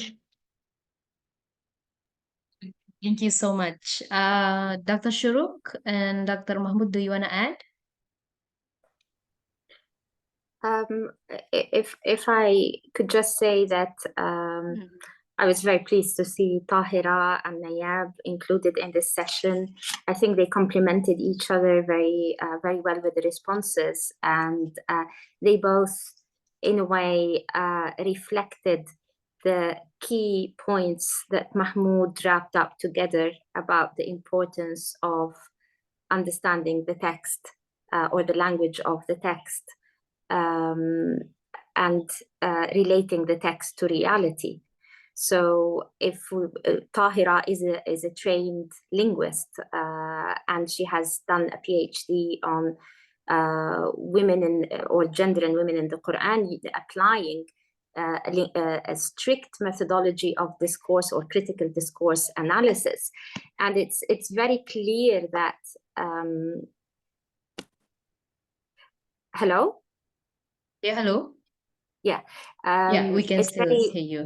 It was very clear through her analysis that linguistic methodologies, contemporary linguistic methodologies, can help us understand issues of context, of different types of linguistic indicators, focusing on the verbs, assignment of verbs to agents. I'm not going to trespass on her expertise, but the idea of context existed in the Islamic tradition. The notion of siyaq can be found in a number of Islamic disciplines, not only language, including fiqh. So the Islamic feminist hermeneutics comes to the Quran in a way doing what they claim the tradition does, which is approaching the tradition atomistically, doing analysis verse by verse and not having a full understanding of the Quran's worldview, they use certain verses and how the tradition receives those verses. If we look at the verse of the Qiyamah, or the verses on the creation of the nafs, of course, we're going to find some interpretations that are difficult and perhaps more male-centered. But that doesn't mean you dismiss the whole episteme. And so I think Tahira made excellent points to the importance of contextualizing the Quran and to the importance of understanding that the tradition had methodologies that took into consideration context and that opened up the text. And that's a wealth of knowledge that cannot be dismissed in terms of the analysis. Not to mention, of course, a point I make in that old paper, which Mahmoud referenced about the fact that there's no way that we can dismiss the tradition. It's more of an illusion. The tradition is there in the dictionaries of the Arabic language. We might not look at tafsir, but all our knowledge of the Arabic language, which serves the analysis of the Quran, whether we look at tafsir or we look at it without the tafsir tradition and the fiqh tradition, if we just use the dictionary of the Arabic language, many of those dictionaries and lexical works are actually works of tafsir. We're interested in Quranic language and made points about the language of the Quran from religious perspectives. So I think Tahira made that point in an excellent way. And Nayab talked about the realities. When you have thousands and thousands of alimas within South Asian cultures, she talked about the context of migration, or within the UK in particular, the proliferation of these madrasas and the women using, many of whom are university educated as well and educated through the mainstream British school systems or other educational systems elsewhere. So these women are using the resources of the tradition. There's no way that they are going to dismiss this body of knowledge which serves them to produce and reform and bring in new ideas in order to use a very limited body of knowledge. So in a way, it's unrealistic to perhaps disconnect ourselves from the historical and historical, methodological, and intellectual resources. So these realities, and I think that's the responsiveness of traditional learning, is that questions arise from experiences, and then the resources of the intellectual tradition, the textual tradition are used or employed in order to move forward. So I think this proves, or this shows, illustrates whether the textual, intellectual, or the methodological point, which Tahira highlighted and explained further, or the point about reality, the sociological point that Nayab brought up. These are very, they illustrate the arguments for engaging the text, the tradition, and our contemporary context.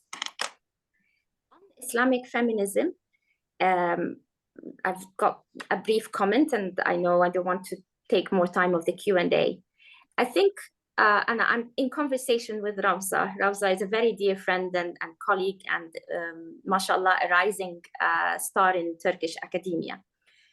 There is a thick Eurocentricity and a thin Eurocentricity. A thin Eurocentricity is when you espouse what might look like clearly Western values. But a thick Eurocentricity is when you build your knowledge production on a model of knowledge, an episteme, I would say, that starts from the assumptions of the Enlightenment or post-Enlightenment in the broader sense. And I think from that perspective, Islamic feminism is far more rooted in a Eurocentric episteme than an Islamic episteme. It's different to what we might, in popular culture called Western feminism, which is, as you say, diverse and different, and has different methodologies, and has a Marxist wing and has a more liberal wing. But if we think of Western historians themselves, for them, Marxism and liberalism are both two sides of modernity's disconnection between the metaphysical and the secular, or what's beyond this world and this world. That is, to a large extent, a sustained element of feminism. Islamic feminism wants the metaphysical side, or at least is a believing feminism, but it's struggling methodologically. It hasn't produced an independent methodology that takes from the Islamic episteme, because it's not engaging with the intellectual tradition to be able to produce its own philosophy of language and its own hermeneutic. So it's just gone for the, for the easy way out. Let's reinterpret those verses which cause problems. It hasn't produced the serious engagement as with, with other traditions. I would say somebody like Gayatri Spivak, a post-colonial thinker who comes from the Indian tradition, has perhaps a much more rooted engagement with the Indian tradition philosophically than our Islamic feminists. Anyway, I'll stop here, and I apologize for prolonging this on. Thank you very much, Dr. Shuruk. Dr. Mahmoud, do you want to add something to the explanation or to the answer? No. Actually, I think Dr. Shuruk and Dr. Rafza, they've answered the questions in a very articulate manner. I would just, if I may add something, it's just, these questions,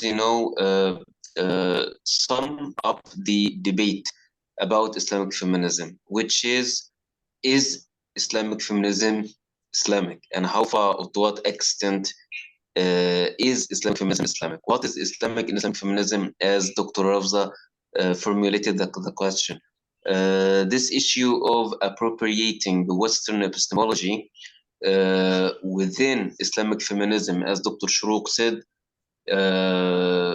it's a thick Eurocentric approach, which draws heavily from Western epistemology more than it does from Islamic tradition. And I would just describe Islamic feminism as a revisionist or a rejectionist approach to Islamic tradition. And the problem with Islamic feminism is that it starts from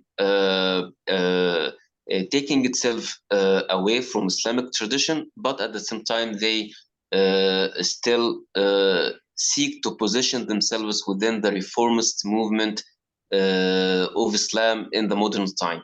But the thing is, they go away from Islamic tradition, and that is why this creates a problem in the name itself, Islamic feminism, because according to the broader definition of Islamic feminism, anybody who speaks well of women's rights can be an Islamic feminist, even from within classical Islamic tradition. Here, my words to go to another question about whether Amina Wadud and Asma Ballas can be described as Islamic feminists.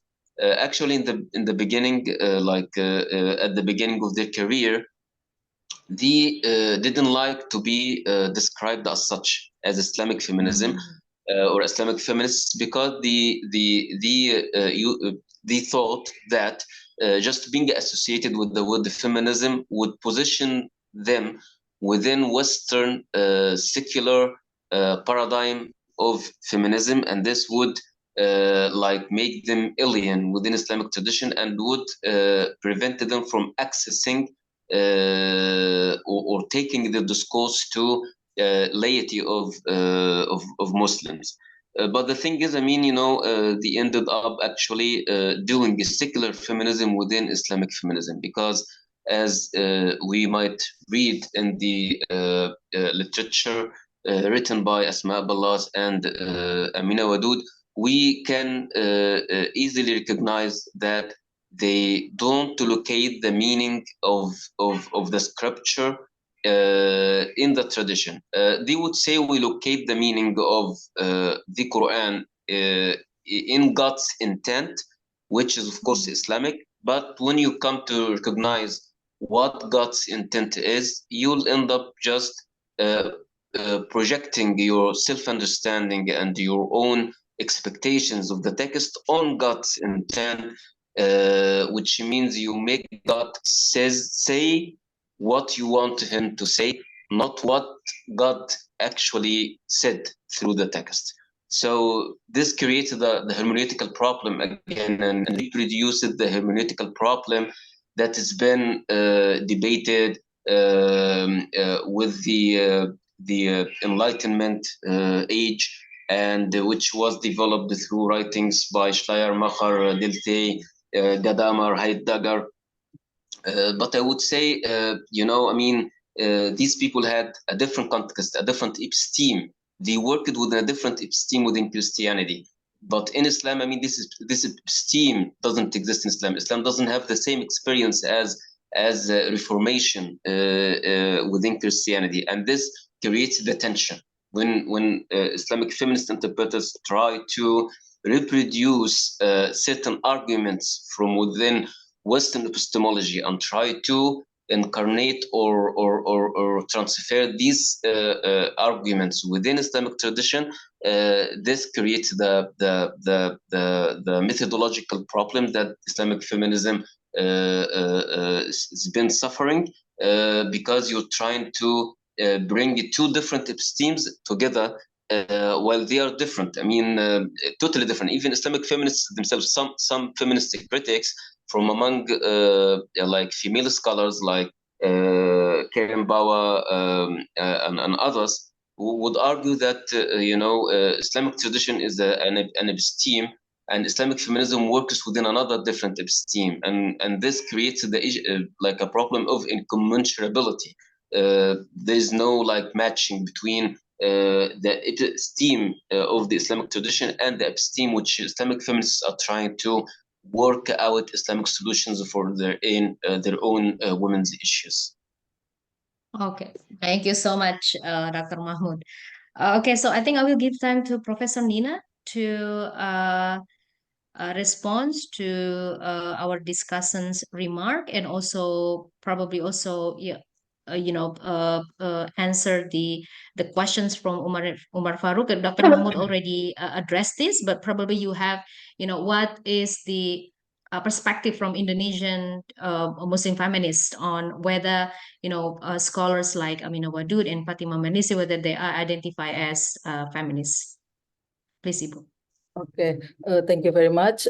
First, I would like to respond to the Dr. Rafza's presentation. I am aware that there has been a controversy in the use of the term feminism, and it, of course, Islamic feminism also. Actually, I prefer the term Muslim feminism following to Azza Karam's categorization of feminism in Egypt, in which she categorized feminism into secular feminists, and then Muslim feminists and Islamist feminists. And Islamic feminist means Muslim feminist, but actually I prefer to use Muslim feminism. Secular feminists are those who are struggling to achieve gender equality by using secular law such as CEDAW or the constitution of the country.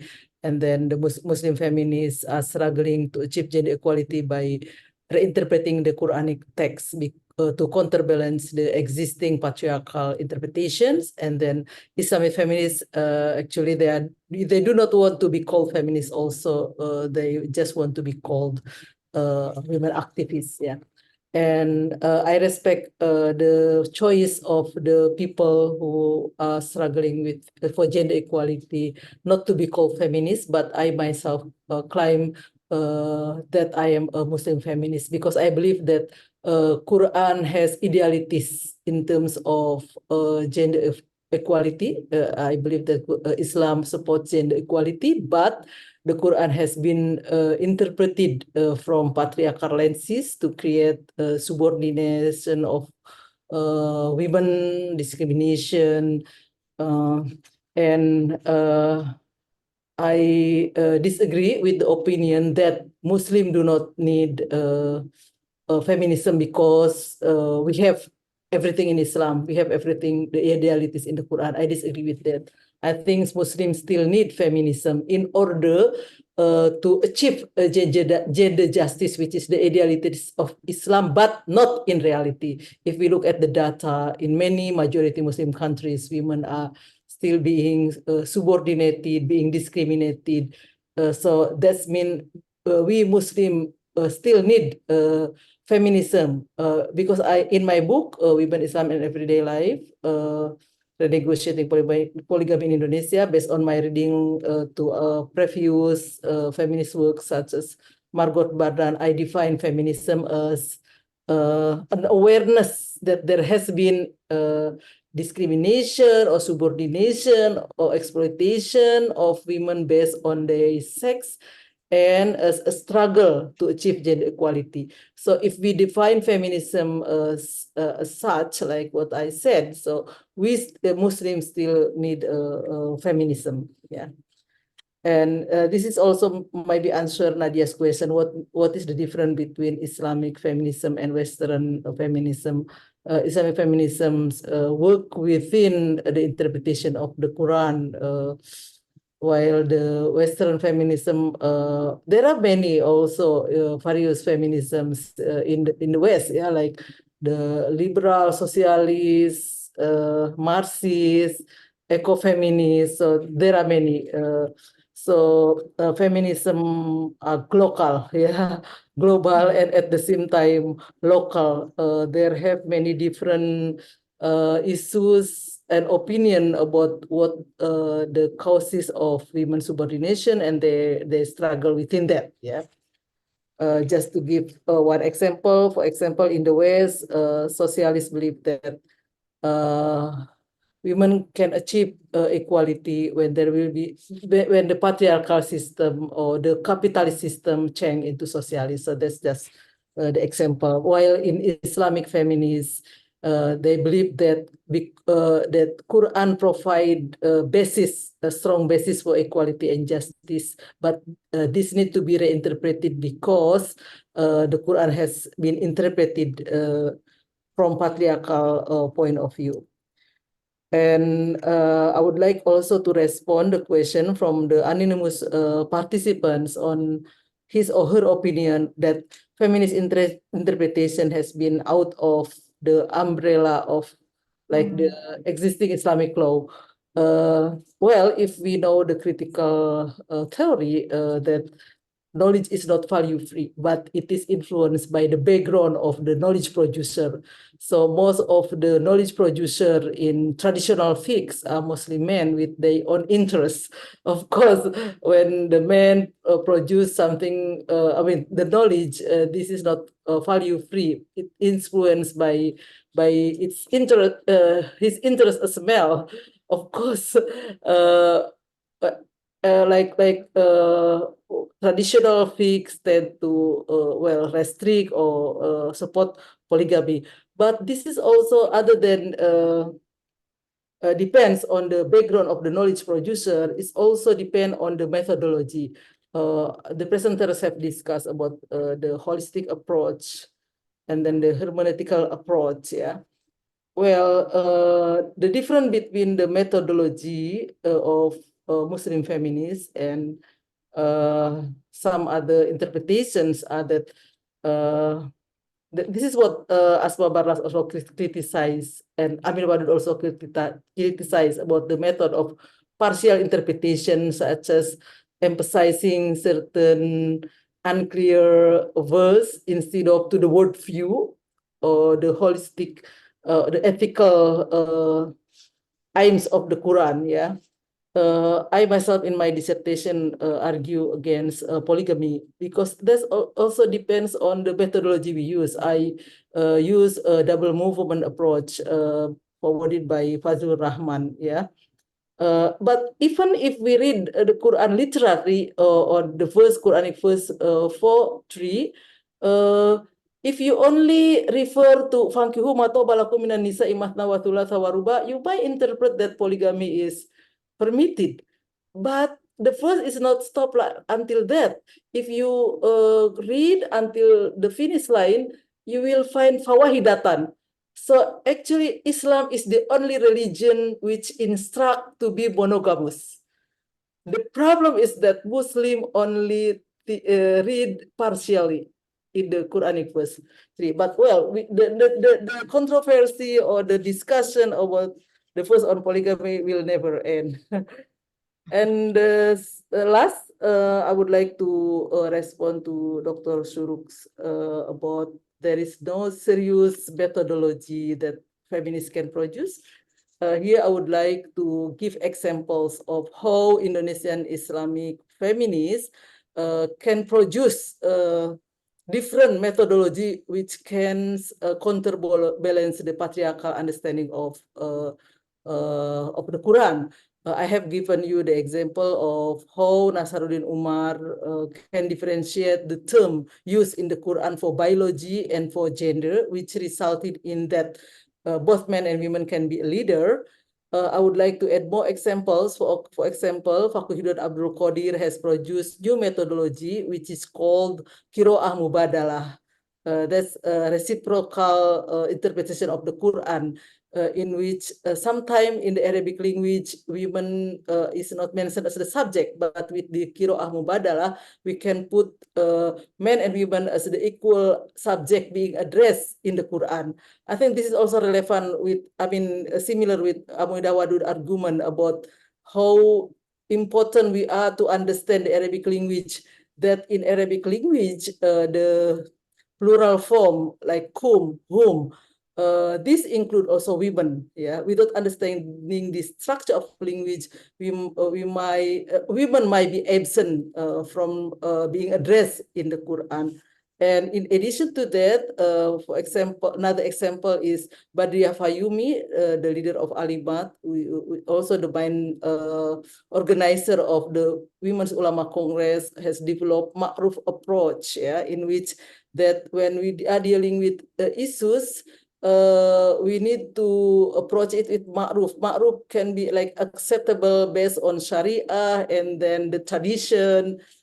And in addition, Nur Rofiah developed another methodology which called substantive justice approach, women substantive justice approach, in which when we interpret the Quran, we consider and listen to the most marginalized voice, which is the women's voices. I think that's all. Thank you very much. Thank you so much, Professor Nina. Okay, I think we still can give one more question. I think this is very long. It's already more than 2 hours. It's 2 hours and a half, actually. We will end at 6 sharp. Okay. So before we move on to the questions, so Dr. Shuruk, do you have something to add, or I just as a wanted response to thank Professor Nina please. for Thank you. Please be short. I wanted to thank Professor Nina for clarifying about the efforts to produce a more Islamically based hermeneutic. I'm very interested in Qira'ah Mubadala because I've been looking into Quranic, let's say, grammatical gender. And that's the whole issue because we read grammatical gender in the Quran very often based on how grammatical gender has developed in contemporary standard Arabic, which is not the case for classical Arabic. So there is a gap there. I wanted to, and the Ma'ruf approach sounds very interesting. I wanted to ask you to clarify in what ways is the distinction between biology and gender any different from the sex gender distinction in feminist philosophy? So is there a different Islamic take on that? Okay, thank you. So actually, that's one of the example in my slide that Nasaruddin Umar find that the Quran, when it speaks about biology, the Quran use zakar for male and then untha for female. But when the Quran refer to like gender, the Quran use mar'ah as a married woman, nisa as someone as feminine, and then rijal is the masculine. So that's what Nasaruddin Umar found, and I use this differentiation between sex and gender to read the Quran 434 because the Quran first 434 use rijal, not zakar, means that ar-rijalu qawwamun 'ala nisa mean that the masculine is more superior than the feminine, in which the rijal is interpreted that the person has certain qualities. The first quality is bima fadallahu ba'dhum 'ala ba'din, and the second criteria is wa bima anfaqu min amwalihim. So anybody, either male or female, who has these two criteria, having bima fadallahu ba'dhum 'ala ba'din wa bima anfaqu min amwalihim, this person, either male or female, can be the qawam, the rijal, who is qawam in the family, or the leader of the family. Thank you. Thank you. Okay, really interesting. Okay. Dr. Muhammad, I know that you want to ask questions, but please be short. Okay. I'm sorry. So I will be so short as much as I can. Thank you very much for the very interesting presentations. So just to be to the point, my first question is to Dr. Ravza, and it's a little bit simple question. So what's left? So if we will de-essentialize feminism and de-essentialize Islam, so thinking of feminism, that's it's not the Western feminism, decolonize the Western one. It's not the Western universal feminism is not the universal one. You refer to works of Leila Boulod, to Sabah Mahmoud, and to the colonial approach. So we don't have one definition of what's feminism, and then you move to the concept of Islamic, referred probably to Aziz Al-Azma and Shahab Ahmed, the Kevin Reinhart's works, that there is no foundational meaning of Islam. So if the two concepts are relative, what's left? So if we don't know definition exactly of feminism, nor an exact definition of Islam, so can't Islamic feminism mean anything? So this is the first question, and the second question for Dr. Afifi and Dr. Shuruq. The comparison between the Shatibi and feminism is really interesting to me, and you elaborated how the construction of al-kulliyat according to Shatibi is based on al-juz'iyat. So it's not reasoning that's not based on text, whether ethical or philosophical reasoning. And according to you, this represents the main difference between Shatibi's concept of kulliyat and the universals of feminists. I think this is very interesting, but I may say, do you assume that a Shatibi takes it for so if I would say that the main difference would be that a Shatibi doesn't take kulliyat as precedence over juz'iyat for granted. So I would assume this may be the main difference, because in the presentation, I understood that, I don't know if I understood it correctly or not, but it seems that you are saying that Shatibi is taking the universals, is arguing that the universals takes precedence over the particulars, which wouldn't be exactly what Shatibi says, because in many cases, Shatibi gives a preference to juz'iyat, to text over universals, and I think feminists will definitely disagree with that. So yeah, and the final point to Dr. Nina, قوله تعالى وإن كانوا إخوة رجالا ونساء فللذكر مثل حظ الأنثيين. So the verse says very clearly رجالا ونساء, and then refers it back to ذكر and أنثى, فللذكر مثل حظ الأنثيين, which very clearly means that ذكر is رجل and أنثى is مرأة. It's just one word, one verse. Thank you very much. That's okay. Thank you. I think I will give the opportunity to Dr. Ravza, and then continue with Dr. Shuruq. Please. Thank you very much a for short your one. Thank you. Yes, very briefly. It's a very good question. If we are engaging in the essentialization, so does it mean relativism. So everything goes, right? Everything can be feminist or everything can be Islamic. So it's universalistic versus relativist. So Rorty has a theory on saying that if we leave the thick foundations and don't want to go into relativism, so what is it? It's idealizations. Like what are the idealizations of things that make a thought or a practice feminist or Islamic? So for instance, to define feminism, not in an ideal universalistic sense, but feminism in a broader sense, it should be something against women's subordination, for women's empowerment.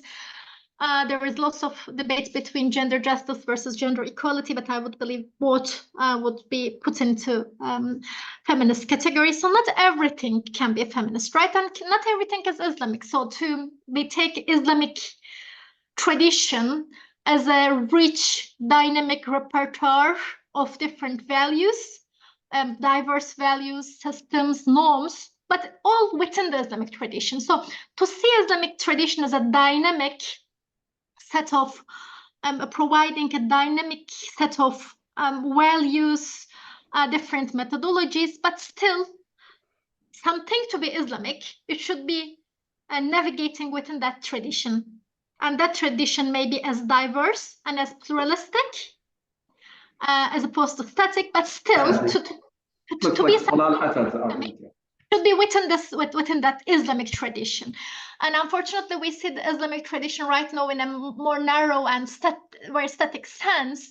But Ibrahim Musa, when he talks about critical traditionalism, and he shows how actually, if you look at in the medieval ages and throughout the Islamic history, the great Islamic tradition, how diverse it was and how different sources and tools it provides. So to Islamic, it must navigate within that Islamic tradition, and to be a feminist, it must navigate, and it was within the female empowerment and against gender subordination projects. So there are idealizations that makes them, so it's not relativist, it's just against essentialism. So not to be against essentialism does not mean in favor of relativism and whatever goes approach. So there's still this parameters that we should be navigating within.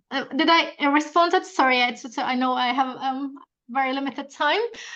And thank you very much for the question. I think it was very important.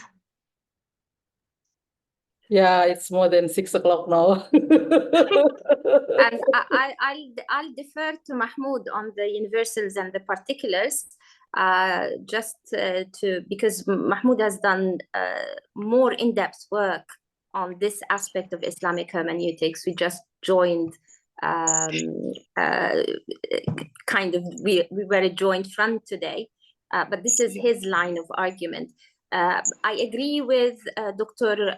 Muhammad al-Marakibi on his critical point in response to Professor Nina. I think the sex-gender distinction, again, is coming out of Western philosophy. It presumes it has its own genealogy, and it cannot be presumed as a phenomenon of the Quran's conceptual world. So I take the genuine interest in trying to apply to the Quran as very interesting and very productive, but it's also very problematic because it is extremely connected with a certain history of the concept of gender, which is only 60 years old. Even Western philosophers, feminist philosophers, acknowledge the problematic of the sex-gender distinction in various ways. So, but that's the kind of debate we're having. How do we produce an episteme that is not hostage to a different intellectual history, or that engages with the intellectual history with awareness? Sorry, I'll pass on to Dr. Mahmoud Afifi to talk about the particulars and the universals. Mahmoud. Thank you, Dr. Shroq. Yeah, I think Dr. Muhammad is right. What I have said is that the broader difference between universals and particulars is expressed in both Islamic feminism and Shatibi's concept of maslaha. However, in the following slides, which I haven't had the time to present, I was clarifying that Shatibi, although he refers to the universals of Sharia, he makes this connection between universals and language, history, Arabic culture, how Arabs in 7th century Arabia understood the language of the Quran. So the universals, according to Shatibi, are not separated from the language, history, and culture of Arabs, which makes universals embedded in how we understand language, how we understand the text of the Quran, and this make the gap less between what text says and what text could mean.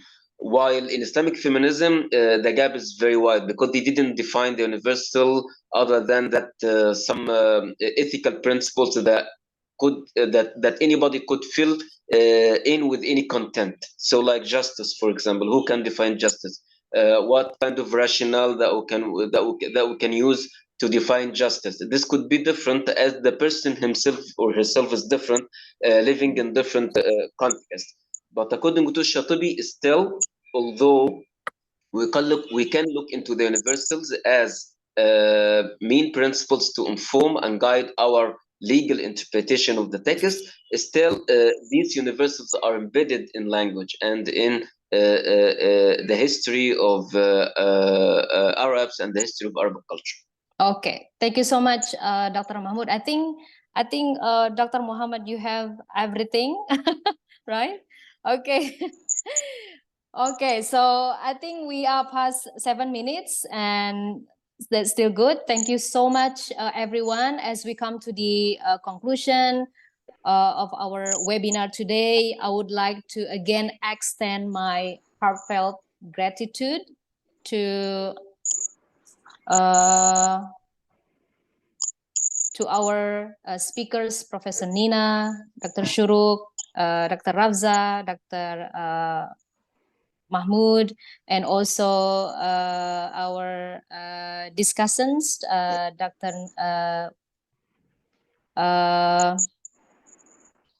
Okay, I'm still freezing. Dr. Tahira and also Sister Nayab. Yeah. Sorry, so now I'm connecting to my cell phone because my laptop is freezing. No, it's okay. But now it's okay now. Okay, so I think I also need to thank you to everyone who made this webinar possible. We have Dimas, Dita, Zakia, Fahri, and also Naufal. Thanks to Ija and also Atia, who created the beautiful flyer and also other advertisement. And of course, our support from other colleagues from the Faculty of Islamic Studies and also the support from our director, Dr. Muhammad Al-Marakebi. Okay, so I think I would declare that today's webinar is ended. So let's recite Hamdalah, Alhamdulillahirabbil alamin. Thank you again, everyone. May you all have a wonderful day ahead. And Assalamualaikum warahmatullahi wabarakatuh. Waalaikumsalam warahmatullahi Thank you, everyone. It was Jazakallah. very great. Thank you. Bye, We are very Nice meeting you. Thank you very much. Thank you, Ibu. Thank you, Dr. Look forward to Dr. seeing you in Ramza. person, inshallah. Seeing you in person one day, inshallah, in Indonesia. Thank you Inshallah. very much. Inshallah. We are very grateful for all of the great contributions. Thank you very much. Thank you.